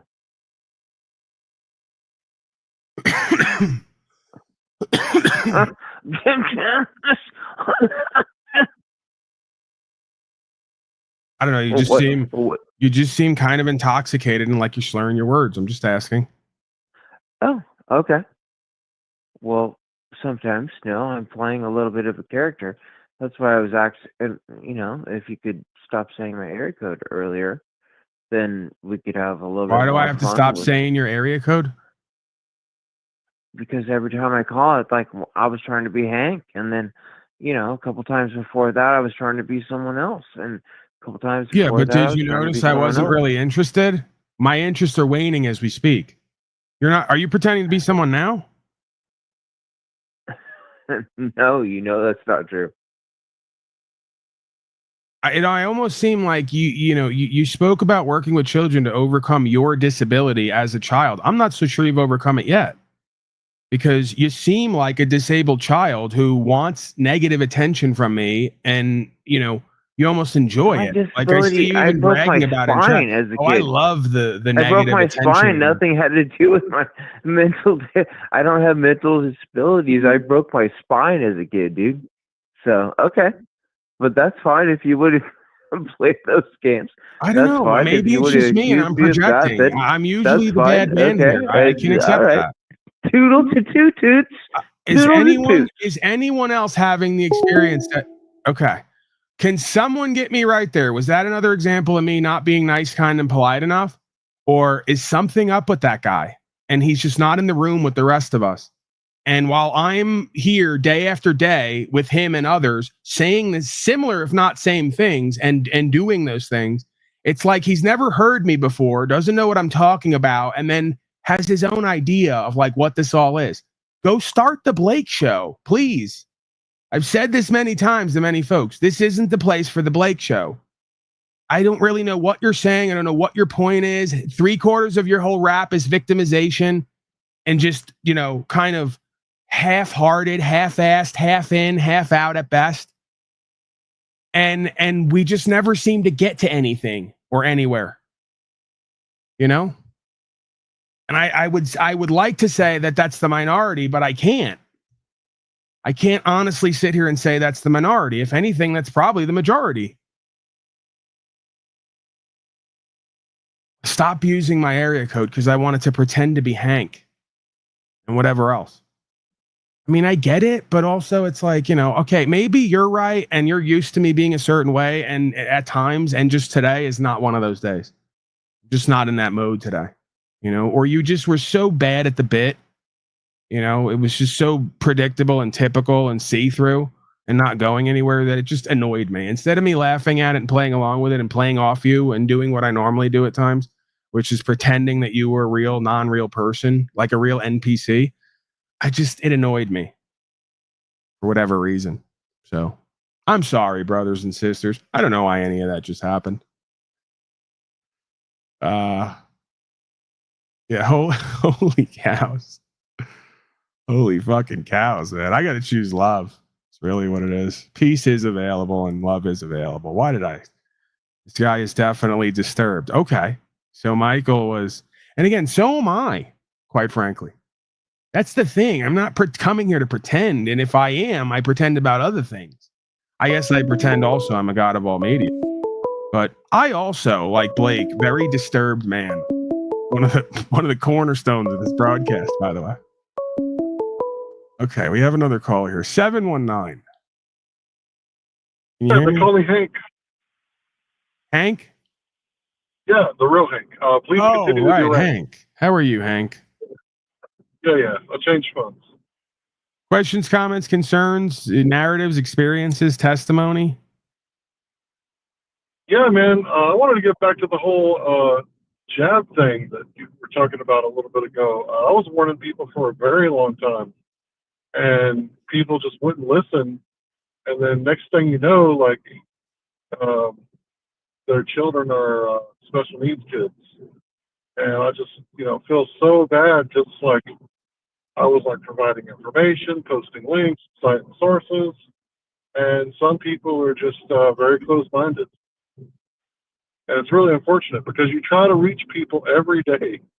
And, it's kind of like a book I read that was written in the 1930s, I think. Like you come back the next day after you explained it all to them, and it's like they reset, like TikTok brain, goldfish. They just reset. So, yeah, I try to bring. Let's take some shots at some non-tent creators around here who never done nothing and like want money and fame, but don't want to do and be anything to actually get it. why are they all on here talking shape of the earth and all the rest of this crap? I mean, I'm asking. If some of them are around, they don't have any balls to get up here, even though they watch and listen. We know that. Why are you guys still talking shape of the earth and how to suck each other off metaversally? When literally am I just the most, I know, I get it. People think I'm so big and bad and tough. I'm not. I'm like in a constant state of PTSD and fear. And my heart is so big, in a way, it's enlarged from so much grease that I'm overly sensitive. Right? So like, I can't believe that these tards all went back to life as they know it and talking about a bunch of fucking nonsense that never mattered, while literally they just killed 70% of 8 billion people, essentially, is what Congress and others are saying based on the facts with the doctors. Is it me? Am I just supposed to be numbed out and heartbroken by now and just not care and go back to how I could just get rich and famous and get my numbers up? When I'm like an hour or two each day, I sit down somewhere and I stop and I go, oh my God, they just somehow in front of my eyes, while I tried to tell the truth again, pulled off the biggest fucking hoax in human history and beta tested to lock everyone down and enrich AI-based technocrat companies. And these tards don't know the implications or don't care, are going to go back to business as usual and act like this is all going to go away. Not only are they not astounded by the fact it came out in the open, revealed itself, and that 70 to 80%, at least the people, bent the knee and said, give me Lucifer in all of its forms, but that they think that it's going to somehow go away as well. Just it's beyond triggering for me, if you want to call it that, fascinating, and then revealing to me, because I have so many people in my life who said, Paul, you don't have heart, you don't have love, you don't love us right, you don't care. And I go, maybe I can't even love romantically and emotionally because I'm so fucking dumbfounded and triggered by the fact that I'm in a constant slave genocide simulation here. I'm in like PTSD. You know, I need the white women in the forest to fan me and give me some roots and plants and like pet me and tell me it's going to be okay. Mama's here. You know, the men around me aren't going to fucking do anything, apparently. You know, and then I guess the other side of the simulation is, what do you do with an internal space that has all that and then realizes, Paul, you're the answer. You have the answers and that you're somehow able to do this or willing to do it, even though it scares you. The fuck do I do with that? While they call me every name in the book and tell me I don't do enough for them and I'm not good enough. You know, and I'm a liar and a grifter and all the rest of it. I guess I'm venting. Count your haters as blessings. Yeah, you can vent. Count your haters as right. blessings. I'm bitching and whining and complaining. I'm venting. This is one of those days where I come on here to my non-my audience, right? They're not mine, but the audience who's used to me and accepts what I do for better or for worse. You know, this is my cope for the day. You know, this is how I cope with a very inspiring, empowering, exciting, interesting life and reality that is also fucking dumbfounding and shocking at times in its tests and challenges and what the revelation and the implication is on some level. Go ahead, Hank. I don't even know. I don't know where I am or what planet I'm on or what's going on today. Go ahead, sir. Well, I feel the exact same frustration because my mother was going to be a phlebotomist and she took that jab twice. And it's like, wait a minute, have you not been listening to me for like decades? Like, well, I had to do it in order to get the job. Well, guess what? She didn't get the job, but she took 2 jabs. And next thing you know, I mean, I'm not saying there's any kind of correlation on YouTube or anything, but next thing you know, full hysterectomy and, you know, the big C word, you know, that sign in the sky that nobody wants to be born under. And yeah, it's like, well, I wonder who could have saw that coming. You know, if only somebody would have told you. And then my coworkers, one of my coworkers just got it and got like 4 or 5 in one day. And then calls in, you know, I'm not saying there's any correlation because, you know, correlation isn't causation, but it's like, you know, how much correlation do you have to see, you know, the people, I'm talking to the people, before you do a little investigation for causation? Passing the mic back to you. You know, Blake, I need a palate cleanser here. I'm deep in cope and vent, and it's unsightly for a god of all media, at least, right? I need something that can take me back to a better place, right? If not a better place, emotionally, a better when. Okay, it was a simpler time, Hank. Imagine a world where time drifts. Hank, please, you can't hear it, but I'm a world drifting where away. music A carries world you where away. music takes you away. Yeah. Experience Just give me one moment. moods, the perfect soundtrack for your way of life. Direct from Europe, this multi-platinum collection has won the hearts of millions. Set adrift with the timeless pleasures of tubular bells. Or take a trip into the unknown with the X-Files theme. No other collection gives you the feeling of pure moods. To order Pure Moods, call the number on your screen or send check or money order for the amount shown, plus shipping and handling. I don't know what's going on. Rush I keep delivery calling the available. number to Pure Call Mood now. But there's no one there. There's no one there, Hank. Hank, are you there? Are you still there? Hank? Hello, Hank. Not only are the Pure Mood salesmen gone, but Hank is gone as well. Oh my, oh my. All right, well, at least you people are still here. Okay? Can always count on you. Good people. Oh, Hank is back. Hank, is that you? Yeah. All right. Do we want to hear about the spaceship? Harvard University researchers have said a celestial object of unusual size. No, it's not Rob Cleveland's genitalia. Unusual acceleration is traveling toward Earth.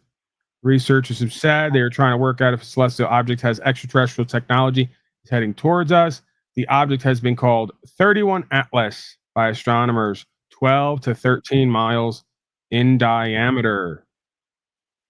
So yeah, look out for potentially the next PSYOP. Hopefully it gets better, right? As we go along, they develop the technology and we get better PSYOPs that are more convincing.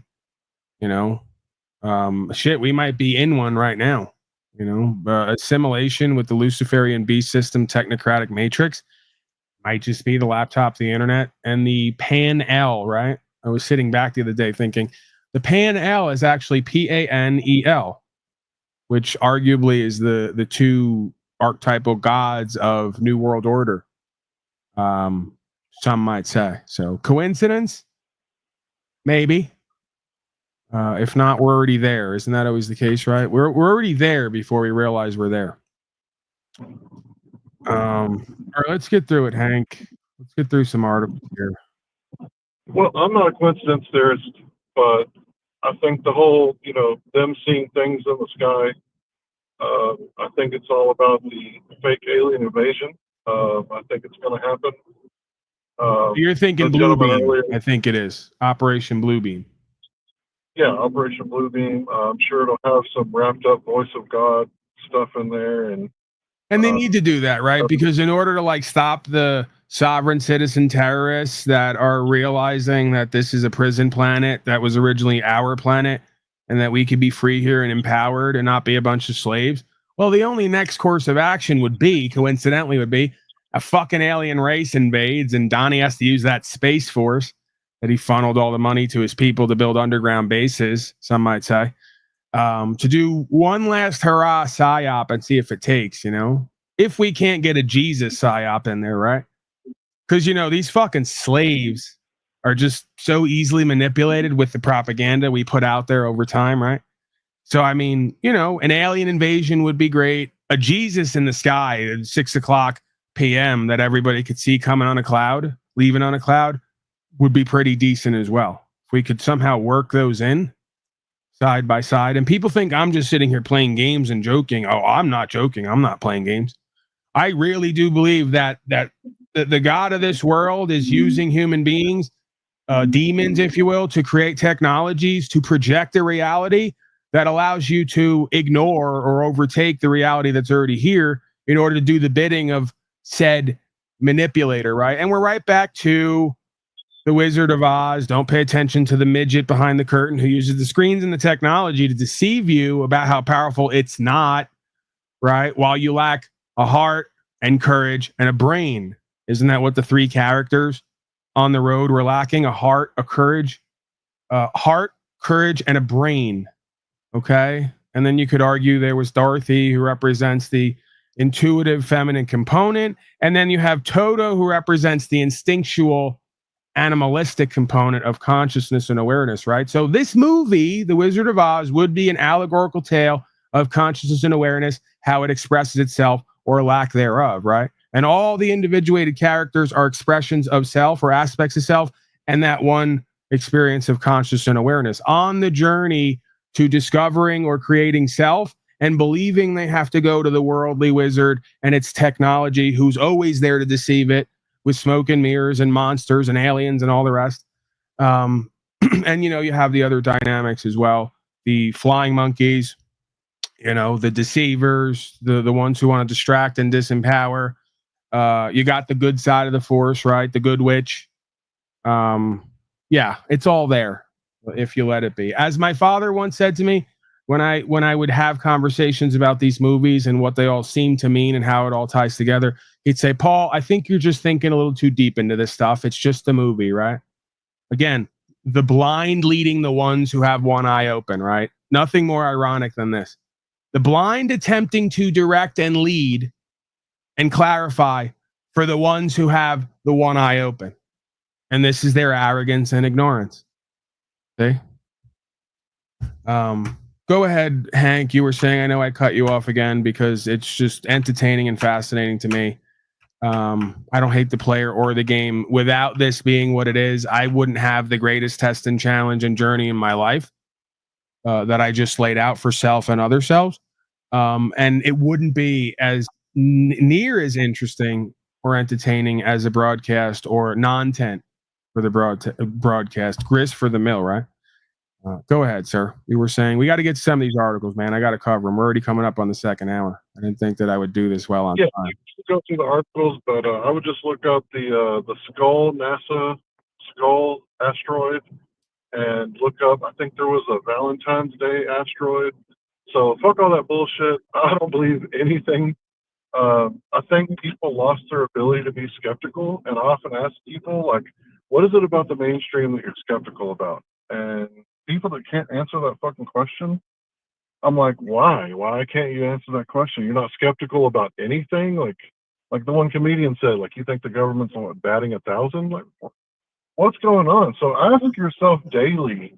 They don't what want do to you know. need to be skeptical about?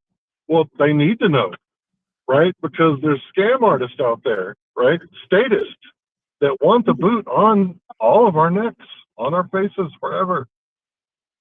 Yeah, well, what you come to realize about psychology in this life is share wasn't wrong. Some people want to use you. Some people want to be used. Some people want to abuse you. Some people want to be abused. So you think you're coming with some Captain Save-A-Ho truth to try to bring to somebody when in their sub-psychology they go, they're not going to say it to you consciously. They may not be aware of it. But if the subconscious could speak, it would say, I'm a dyed-in-the-wool fucking user, being used slave. All I do in this life is use and be used. I have no higher purpose or meaning or co-creative function, right? It's evident in what they seek, in what inspires them and interests them and excites them, and what they do and don't do, and how they react when you bring them this understanding. It's almost like the indwelling survival protective mechanism. They've already decided their soul, their heart, their reality can't handle the truth and the reality, so it's just going to get comfortable with the lie, right? And it's going to accept that. And if you try to bring it to them, you become the enemy because you're trying to break them out of their lie and expose them to a truth that the subconscious says, I already know. I've known from the beginning of time. You ain't telling me nothing new, but I'm going to be ignorant and arrogant about it. I'm going to stay safe and protect myself from it. Even though I know it's going to cause me harm down the line, I'll get to live from now till then in blissful ignorance and arrogance, right? That's all this is. This is a supercomputer that is the mind and the subconscious mind already getting out ahead of it and making a determination that the being is too fucking cowardly at its soul to align with or comprehend of or perceive of the truth. if they did get it and it was unadulterated to their cowardly, weak nervous system, it would just shatter them into pieces. You know? Because again, imagine someone like me or others here who come here who, you know, we've kind of always known and how testing and challenging and shocking it is for us. You know, imagine what it would be like for them, for the ones who subconsciously lied to themselves and others this whole time, deep into their adulthood and refused to question or change. It would be earth-shattering for them. You know, they wouldn't be able to call me and others names as easy as they do and make fun of people, right? Because their life would be a lot more difficult to have to live day to day, knowing what they don't know. See? And again, I'm not victiming. I'm saying that's what makes this place what it is. And I am that am what it is the journey to revelation and discovery and actualization and realization of self and getting through all the tests and challenges. You know, and one of them mainly is what it's like to live here once you know, to a certain extent, and how that differs from, as they say, you know, the unintelligent being who is blissful in their ignorance. That's what true leadership is about, man. Go ahead. They're extremely blissful. They're downright giddy. They love the ignorance. And, you know, I hear people telling me, like, you know, what we did in Iran wasn't war, right? It's like, oh, right, peace is war and ignorance is strength, right? Isn't that how it goes? And it's like, you know, you talk to people that never read 1984 by George Orwell, and it's like, how did you miss that? Like, what were you doing? You're in your 60s, you never heard of this guy, George Orwell? I mean, he's basically like a prophet or something, because the stuff that he told us was going to happen, I mean, you see people in these auditing videos, they're afraid of cameras, but they carry a camera next to their vital organs like 20 hours out of the day. Like, people, they don't make any sense sometimes. Everything is pure emotion. And I look at society that's ran by emotion, and I watch people get duped over and over again, including myself, especially myself, getting duped. And it's like, it's so easy to trick people, so difficult to convince them that they've been tricked. I think that's a Mark Twain quote. So they always correct me on this because I always think it's Cher, and I'm probably going to continue to say Cher. It's the Eurythmics. Is that song? Yeah. I mean, listen, man, it's right in the music. Sweet dreams are made of this. Who am I to disagree? Travel the world in the 7 seas. Everybody's looking for something. And it goes on, you know, but in a lot of these songs, you know, folks who are profane think, well, this is just movies. These are just songs. No, art imitates life. There's a chain of title there, an experience, right? So you reverse engineer back to source. It's same experience because it's same self. How could Bob Dylan or whoever write a song about their self and their life and have you feel like it was written about you? Because there's only one self here on the highest level. And on the lowest level, there's still one self, but there's a gap in communication, understanding, experience, perspective, right? That could be filled, you know, with that testimony, right? Can fill the gap in the connection. So again, you know, it's interesting when you talk conscious and awareness and holographic reflective universe, and the profane, the worldly folks think this is crazy and ridiculous. And I go, don't you understand evidence of it is all around you right now? Proof, as it were. It's not even evidence, it's proof. If you study these reflections and replications on a macro level, you come back to a microcosmic understanding or lack thereof, right? These are all holographic reflections, as within, so without, as above, so below. All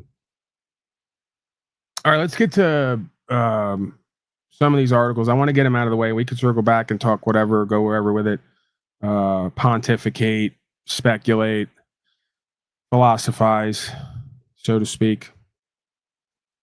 And I'm sure there'll always be a handful of folks out there who are either saying, what the fuck are you talking about? Or no, that's completely wrong. So for you folks, that's why the link is there and the number's there. What the fuck are you talking about? You want more clarity? Hit me up. No, Paulie boy, this is what I do for a specialization. You're wrong. Hit me up. I'll try to humor you and entertain you. I'll try to be as civil as I can muster. Should we go to I got a video here that some folks are going to like because they're real big on the, this isn't going to help my algorithm, by the way, but hey, you know, we live on the edge here. little bit of Jew content, huh? A little bit of small hat content. Now, I'm not saying any of this. I don't support anti-Semitism. I don't support hate on Israel. I love Donnie. I say wailing wall it up. Get over there. Get in this kind of motion. This kind of motion will be good for you to get ahead in the world. Pun intended. To get ahead in the world, this motion will be great for you in the corporate world, in politics, and political science. So yeah, again, let's just go down the list. I don't want anyone to get the wrong ideas. I'm just reporting on what some other people might say. Clausen style. I love Donnie. I love the Trump family. These are great people. They're amazing people. They support Israel. Israel is full of great people and amazing people. And I would never point out any kind of absolute, obvious hunger wars that are being done on Palestine and genocides that are happening there and other kind of atrocities, because that's not happening. Because that's see what I'm saying? Like, I would cover that if that was happening, but because it's not, I can't. It's not a thing. So we're gonna stick with the official narrative. Okay, here's a video of some folks in a certain sect of the Hudaism who talk about how, it's okay at one time in history to fuck a 3-year-old. This isn't. This is a family broadcast. We're talking about this for the truth and just the facts, and it's infotainment. And I'm not doing it. I'm not supporting it. But apparently, some people are. Okay. And I am kind of thrown off by that because I go, that's weird. This person saying that X amount of years ago, like even if we went back 2,000 years, I'm supposed to believe that if I was sitting somewhere masturbating in a wooden basket like Diogenes, philosophizing on slavery and genocide, that I would somehow come to the conclusion that I could fuck a 3-year-old. And again, we're talking human sexuality here. This is biology. We're all adults, and for the children out there, hey, sorry, Uncle Paulie's old school. With me, given the choice, I'd rather the children hear about fucking way too early and kind of figure out what that means and what the difference is, whether they're doing it or not, than to get fucked or sniffed by Joe Biden at some point because they didn't hear about it. They didn't know, what was going on. So I'm real old school. I'm just going to put the truth out there. If there's little ones around and you don't want them to hear what reality is, because they're here now, right? I mean, they're here. This is reality. I'm probably not the best judge at times of when people are like ready to hear about what's going on here. So if you think, this is why I don't have children. If you think they're not ready to hear this stuff, cover their ears. Okay? Because again, I'm like in PTSD. I'm shocked and appalled with a U. And I can't believe this stuff's even going on here. Let alone Donnie and all the others are supporting it and paying for it. And we don't know how that works either, actually. I shouldn't say that because I'm doing the thing Carl and others do, where they just go, they start going the other way. They're like, Achtung Juden. I'm not saying all Jews are doing this. I know Jewish people in life, and they don't do any of this, it seems. They're just regular people. They're pretty much Italians with a more hooked nose, and they eat a little bit different. But yeah, for those regular Jews, I guess, who we all grow up together and they're just like Italians who read, we got no problem here. But there's this other group apparently of Jew non-Jews who think a lot of this stuff is okay. So this is big. Rabbi Mintz was discussing marriages working out. We have an online question, and that is a marriage of Isaac and Rebecca. Isaac was decades older than Rebecca was. How did that work? Well, two things. Number one, the maturity of those times are much different than now. Even Rebecca was only 3 years old when she got married. A 3-year-old then was equal to, who knows, probably a 20-year-old today. Okay, let's stop right there. Much higher. I got to stop you right there. It wasn't like married little girls. We're stopping right there? Yeah, we're stopping right there. So we're going to stop right there. I don't even want to go any further because this guy is sitting up there trying to justify how a 3-year-old back then is like a 20-year-old today. I'm not buying that. I don't see how that works. That doesn't make sense to me. That seems like really obvious and bad bullshit. Like if I go, if you said to me, okay, you're going to play this character, put on the hat and whatever, and now you fuck 3-year-olds, but you have to make it seem like it's normal, or you come from a group of lineage that fucks 3-year-olds and you have to make it seem like it's normal. I go, what? The 3 back then is like 20 today. But yeah, if we get away from that, I'm not buying it. I think the same thing's going on today. I think that's why I think those people in the book who these people are modeling whatever they're doing after are like the Joe Bidens of today. We haven't changed much. By we, I mean whatever this system is. So I picture we go back in that day. It's all the same characters and just different outfits doing a lot of the same shit, and it's Joe Biden sort of ruling over everyone. We don't know how that's happened. You got Paul enslaved in the crowd. He's a waste of time. He's not up there. He doesn't have the suits and whatever else. Not worth listening to. And yeah, they're just sniffing children. They're talking about love is love. They're throwing them in burning pits. They're doing all types of weird medical experiments on everyone.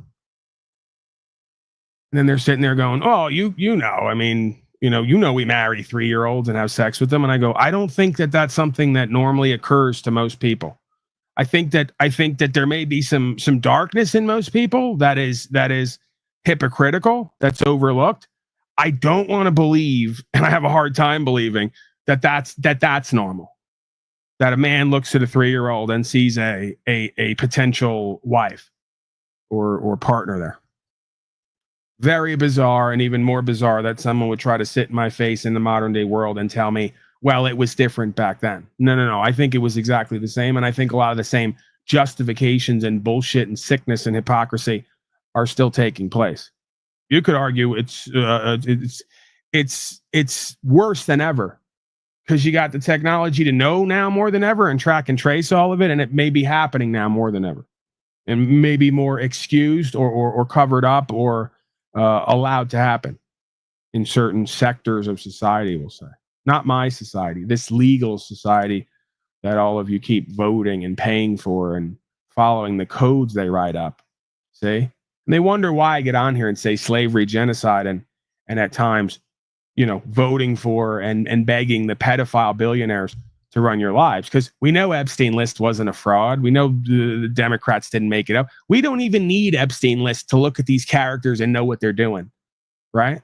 This is the thing. If you grow up in certain areas and you start to get an insight into, or you have some bit of criminal mind or heart, you start to be able to look at people and kind of know what's going on, right?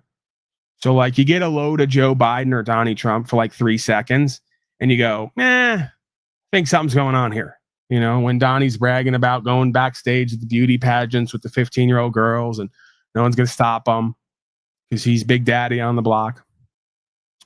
Yeah, there's probably something going on there. Maybe. Just saying.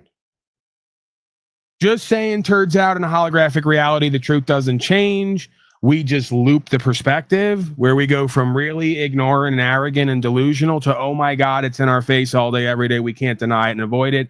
And then we do the next final approach, right? We cease to be aware and go back to blissful unawareness. This is the cycle of life, it would seem here.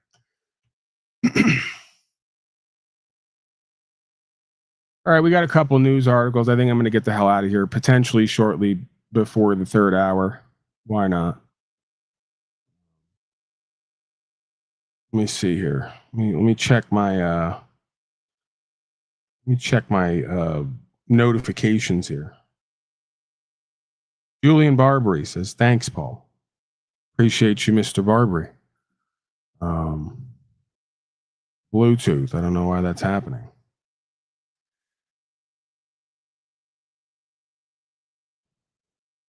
All right, let me go to a couple news articles. I got courting stuff. I got other stuff. There's been folks who I want to come on here and talk about things. I got to get on that more. Legal and lawful stuff. Haven't done too much of that. Gonna have to get on that at some point. Trump mobilizing up to 1,700 National Guard troops in 19 states to widen crime and immigration crackdown. Man, what a surprise. As on one hand, Donnie is saying QAnon, rights, freedom, principle, spiritual faith. On the other side is we're going to mobilize troops, and him giving speeches where he's saying we're trending toward martial law. Weirdest thing ever. Trump administration reportedly plans to mobilize up to 1,700 National Guard troops across 19 states. Thought it was for the illegals. It was going to be DC. Now we're going global. with it, right? Or national, where we're taking the show on the road. Immigration anti-crime crackdowns, dramatic expansion of the controversial operation that's seen federal agents and guard troops carrying out activities across Washington, D.C. Troops will largely be activated across Republican-controlled states, will serve in support of the administration's Immigration Customs Enforcement Act. And the dumb slaves still can't figure out that immigration is just tied to customs, because in the common law, the law of the land is the law of the people who live on the land, or it's universal law, depending on essentially what's invoked and what practice and procedure becomes. So, of course, they're going to say, well, this is the United States, and we know the United States is a corporation, and for all the citizens who owe allegiance to that corporation, who've registered their body and their property, they have customs, and their customs essentially become law, right? So one of those customs is everybody's got to follow statute, policy, and code, or you're deemed unlawful. Good old fascism, good old collectivism, good old statism. So keep supporting the dupe, the delusion, the deception under the guise of this is for the brown people who aren't you. I contend they're beta testing this because they're going to use it on you and others potentially as we move more and more into the era of non-compliance and non-cooperation, and the realization that these are illegitimate authoritarians who, if we comply with them, we are sealing our fate, not only spiritually, but physically. They're going to take everything, including our soul. Okay? Some might say.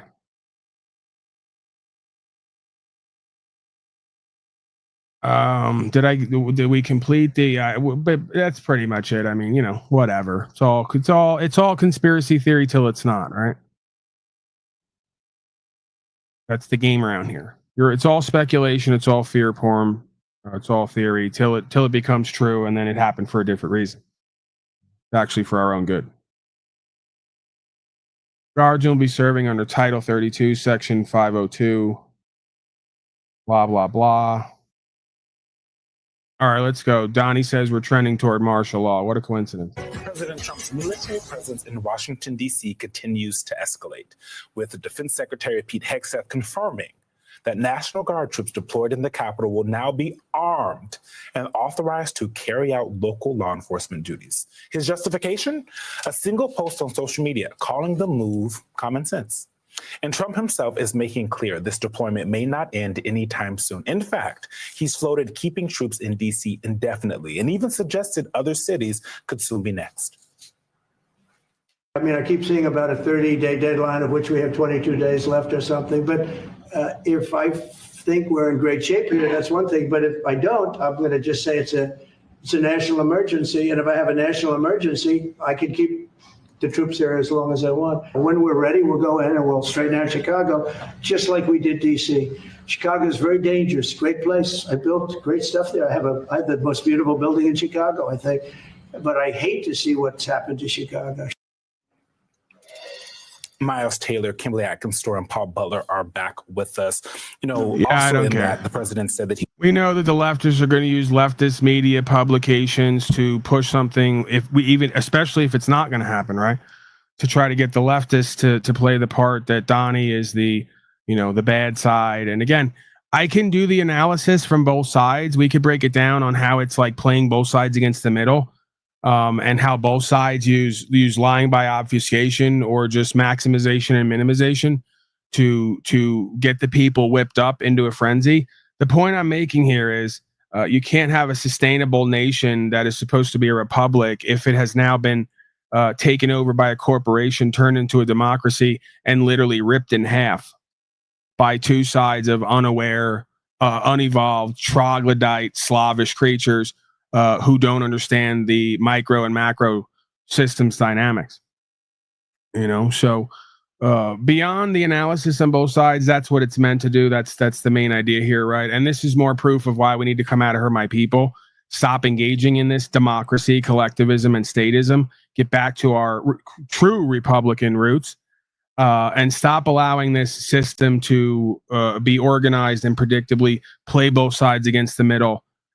Rip everybody off and essentially metaphorically, if not physically, tear this nation in half. which is what you have going on here. Got to wonder about all the folks who either knowingly or unknowingly, I always wonder how much of it's knowingly, take up a position to defend one side or the other, as if they don't know the history and don't see the bigger picture here. I can't be the only one who sees the bigger picture here, right? It can't just be a complete manifestation of my mind. You said sending $40 million per week to the Taliban. Well, that's what your U.S. corporation has money for. Mr. Roman, are you aware that we are sending $40 million a week to the Taliban? Why not? Yes, sir. Can you name other instances of foreign aid going to terrorist organizations? We have assisted al-Shabaab in Somalia. There's been instances of the Hamzi network in Sudan, Hamas, Islamic Jihad, Hezbollah, Kataib al-Hezbollah, Hayat Tahrir al-Shams in Syria. Dozens of terror organizations have received indirect assistance from U.S. foreign aid. Let's use Gaza as our case study. $2.1 billion in American taxpayers' money to Gaza since October 7th when Hamas invaded southern Israel. USAID money was going in terms of an emergency use authorization to try to go to parties that USAID formerly had a relationship with in the Gaza Strip. How did terrorists exploit our foreign aid loopholes? You have international NGOs and UN agencies actively lobby here in Washington, D.C. against vetting policies that would prevent it. I was the senior vetting officer at USAID. And what we did... Did you say United Nations is doing this? The UN? Sure, everybody who's getting money lobbies here. So the taxpayers fund this lobbyist who's working against American interests. Correct. Possibly killing our allies and possibly Americans. They bring together groups in Washington that overseas work with groups that kill Americans. How do these programs compromise our national security, Mr. Premack? They actually push China. They actually push much of the world towards China on the green energy agenda. They push people, ordinary people, billions of people towards China because of the resentment caused by our social re-engineering.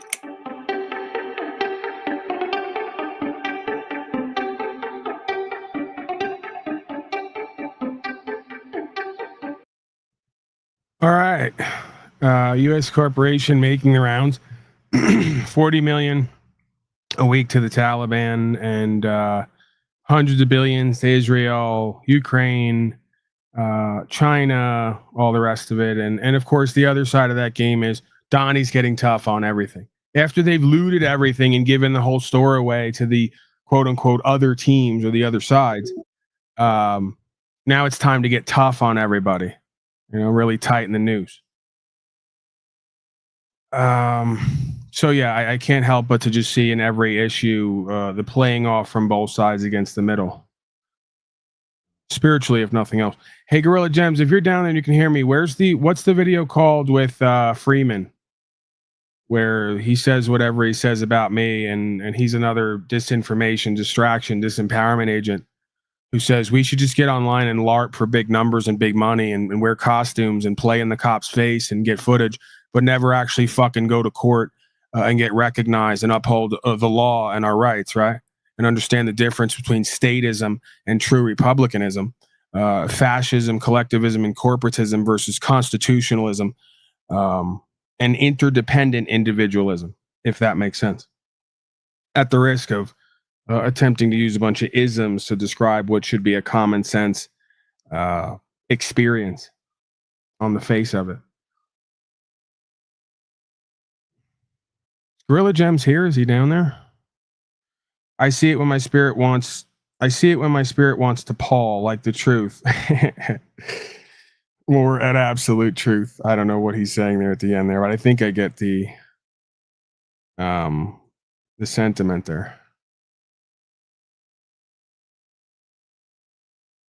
Yeah, the quote, I just give them their money. That was his response to what I'm doing and others like me, what we're doing. That's how. And again, what's the title of today's stream or the thumbnail, if I remember correctly? I am the wolf. The sheep curse me and say I am bad and follow their shepherd to slaughter. So that's what I consider these folks to be. They're sheep in wolves' clothing, which is the opposite of wolf in sheep's clothing, right? They're a sheep in wolf's clothing. They're a coward at the heart who's not going to do anything different but want to get online and LARP like they're the man out who's here to bring the answer. And when you get someone next to him like me who's actually got the experience and is doing it, they're going to downplay it. Oh, we can't do what Paul Enslaved does. He's going to get everybody hurt. That's not the answer. When the statism rolls up on me, I just suck dick and pay. Yeah, I'm sure you do, bitch ass motherfucker. And you're so cowardly and shameless that your cowardice doesn't make you ashamed. You have the nerve to sit in everybody's face and laugh while you encourage everybody to continue to do more of the same because you're a punk fucking coward. Why don't you just say that? Why don't you just come on camera sometimes and say what it really is? I'm a punk ass bitch and I can't believe Paul and others are doing something and having a result alone. And even though we saw the result, we're not going to do it because we're such punk ass bitches. Even though we got whole teams of people and millions of dollars we've grifted. Right? Why don't you just really say it the way it fucking is? I might start respecting some of you bitch ass motherfuckers around here. Non-tent creators. All you do is create and sow seeds of doubt in the heart of the audience, who the majority of which are already inactive and cowardly. And instead of you inspiring them and empowering them, right, with your gut and your balls and your heart, whether you're scared or not, you neglect that opportunity. And then you want to talk down on me. This is exactly why the slavery and genocide will continue, because scum like that have hundreds of thousands of views and millions of dollars. And when you give them the real deal over here, it's not for the majority. Sounds like a story we hear over and over again from the beginning of time. Gorilla Gems was just down there. I can't click that link.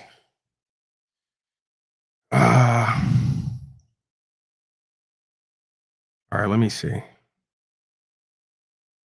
Israel Prime Minister Netanyahu has been pushing to bomb Iran since the 1990s. Let's go to that compilation. 30 years of saying every 2 weeks Iran's going to bomb us till they bombed Iran. This week's strikes exemplify Israeli Prime Minister Benjamin Netanyahu's 30-year obsession with his sworn enemy, Iran. Moments ago, Israel launched Operation Rising Lion, a targeted military operation to roll back the Iranian threat to Israel's very survival. The chairman of the right-wing Likud party has called Iran an existential threat to Israel since he rose to power in the 1990s. His domestic political opponents have said that he has been obsessed with bombing Iran, with a rival even calling it a messianic conviction. But for Netanyahu, the danger goes beyond atomic weapons. Iran is what Netanyahu calls the head of the snake. It's in charge of regional proxies such as Hezbollah in Lebanon, militant groups in Iraq, the Houthis in Yemen, Hamas in Gaza and the West Bank, and the Islamic Jihad. He says Iran finances and arms all of these organizations, creating an existential problem. The fact that it could someday possess a nuclear bomb increases Israel's existential risk. According to the International Atomic Energy Agency, Iran is the only state without nuclear weapons that has managed to enrich uranium to 60% fissile purity. A level of 90% is necessary for an atomic bomb. In the past, Israeli intelligence officials have argued that attacking Iran risks harming Israel's security, as Iran's persistent sense of being under threat from Israel would accelerate its race for nuclear weapons.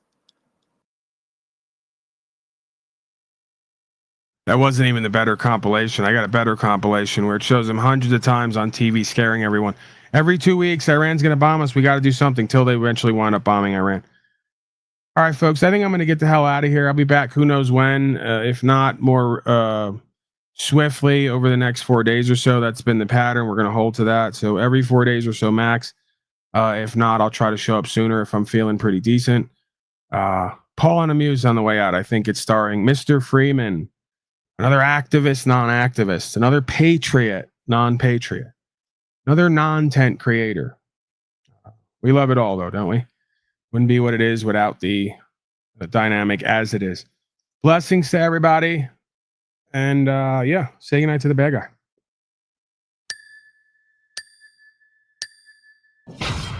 Another cavalier, glib coward at his core. Tries to present false strength and masquerade.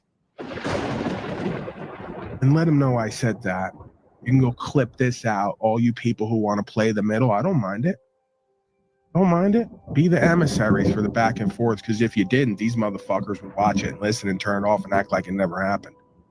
So go run this package, special delivery over to these motherfuckers tomorrow or in the meantime, and let them know I said so. Exactly what the fuck I think. And if you want me to come on your broadcast, I'm sure you don't.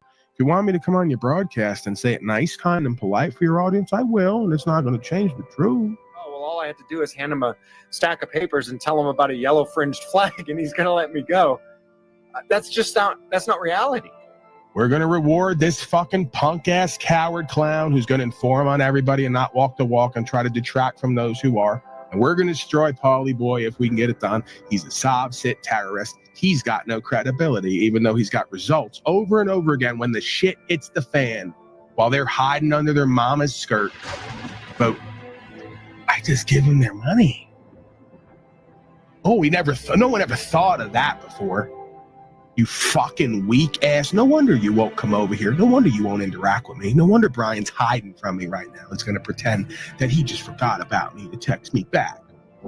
Government is absolutely necessary to test and challenge you bitch ass motherfuckers on who you are, what you're claiming and crying about, and what you're not. And it's working perfectly. I say give us more, and it doesn't matter what I say. I know more's coming because it has to. This is a historical loop, light age, dark age cycle. You can't run from self and the truth that's revealed to self. You can't override it either. And it eats you up inside. So while you play these games and grift like there's no tomorrow, you know in the back of your mind it's all coming to a head. Right? All coming to a concrescence point. Right? So just keep up your fucking devilish games, get all you can now, and hope that it doesn't come down on you. That's all this is.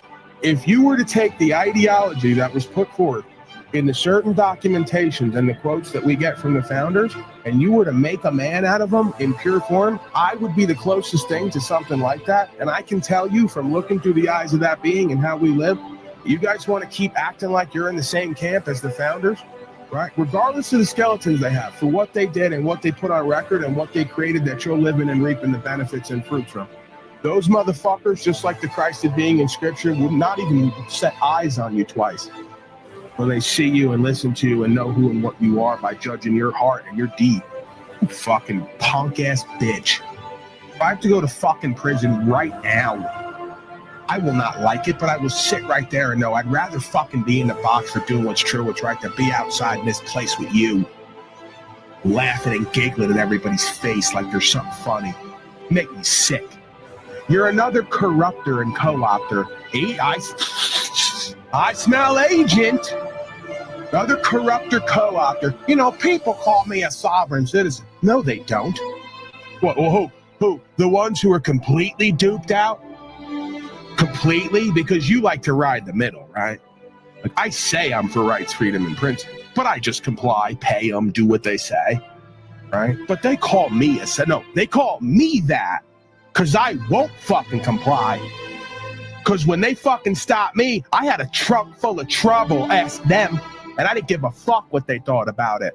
Because I don't need to. They ain't my judge. Stop telling my story and doing it horribly. They call me victim in again.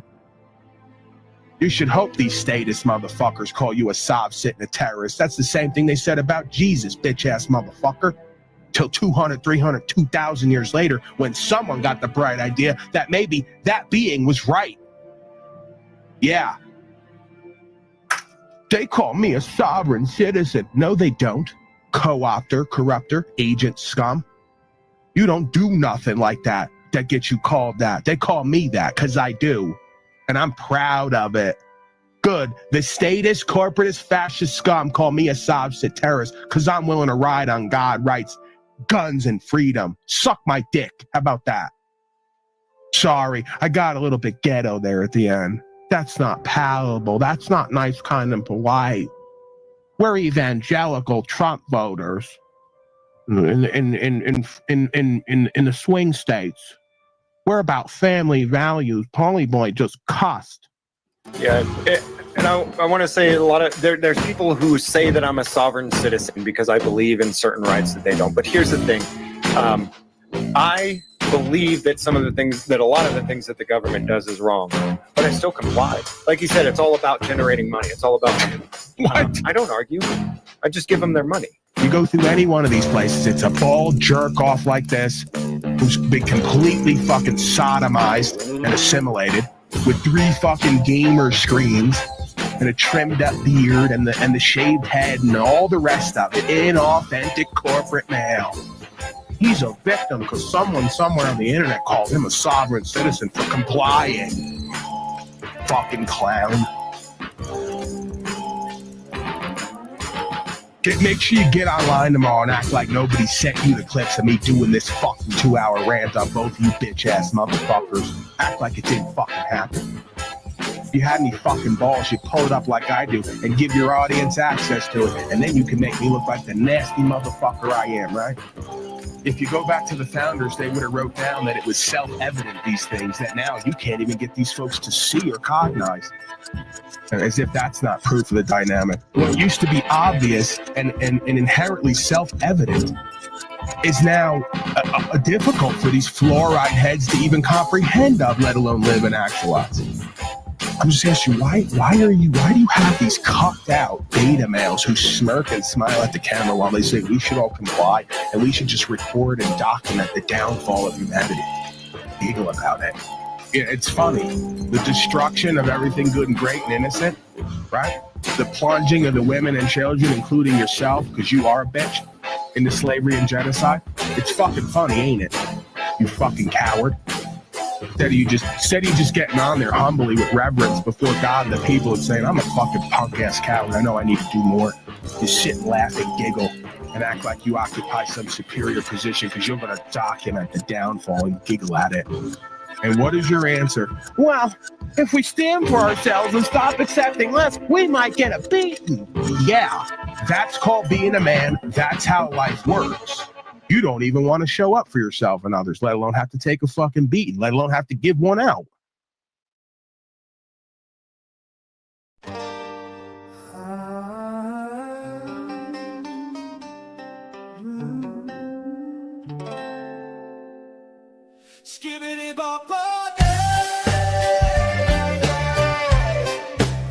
Watch your step now. Jump back, catch the law. Just the other day I was watching the chat. Half the slaves was talking about they homeboy Jack. Did you see what he said? OMG, what'd he say? OMG, I'll have to tell you I was watching all day. Those cupcake motherfuck turds don't know how to be free. If they only knew the law, they could see what I see. I know the law really well, cause I read UCC. If I was a life coach, listen to me. That's you, caught in the drift, waiting for a sign, looking for a leader that you can't define. That's you, stuck in an echo, never breaking free. You follow the current, but you don't even see. Skibbity bop.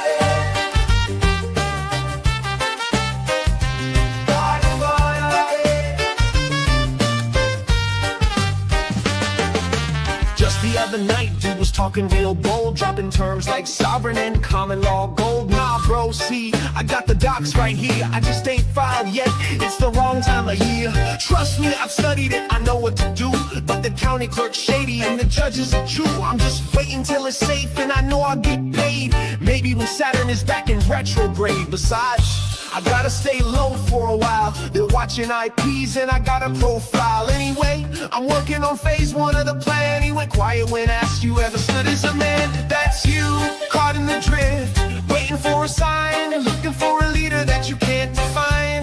That's you, stuck in an echo, never breaking free. You follow the current, but you don't even see. Skibbity bop.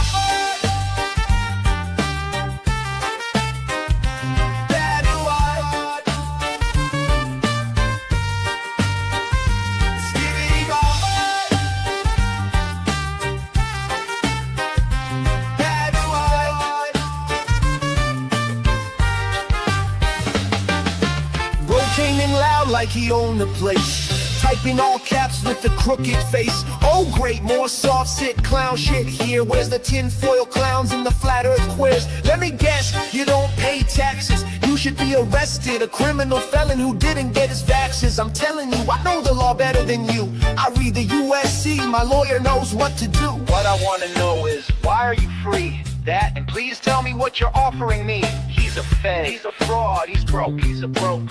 He probably lives in a pod, he's Illuminati. Nah, he's just fake.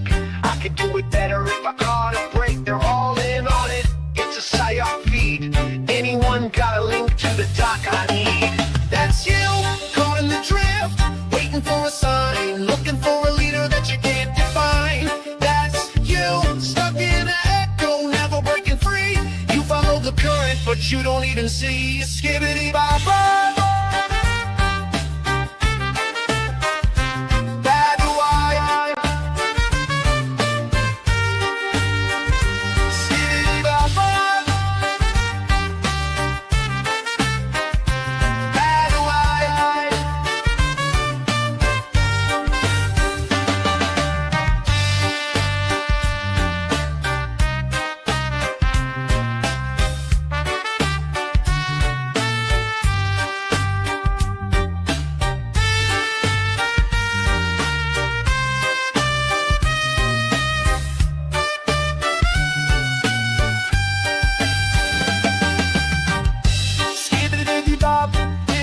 Dow, ticka ticka ticka pop, dibbity dow, dow, dow, dow, whoa, bada, whoa, bada, whoa, yeah. That was me, caught in the drift, waiting for a sign, looking for a leader I can never define.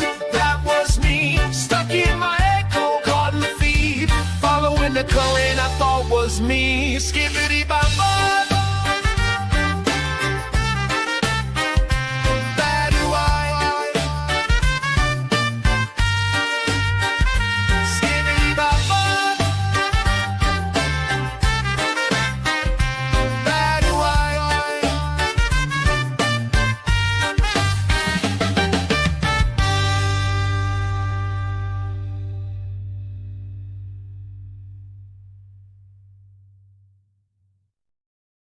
God damn it, Paul.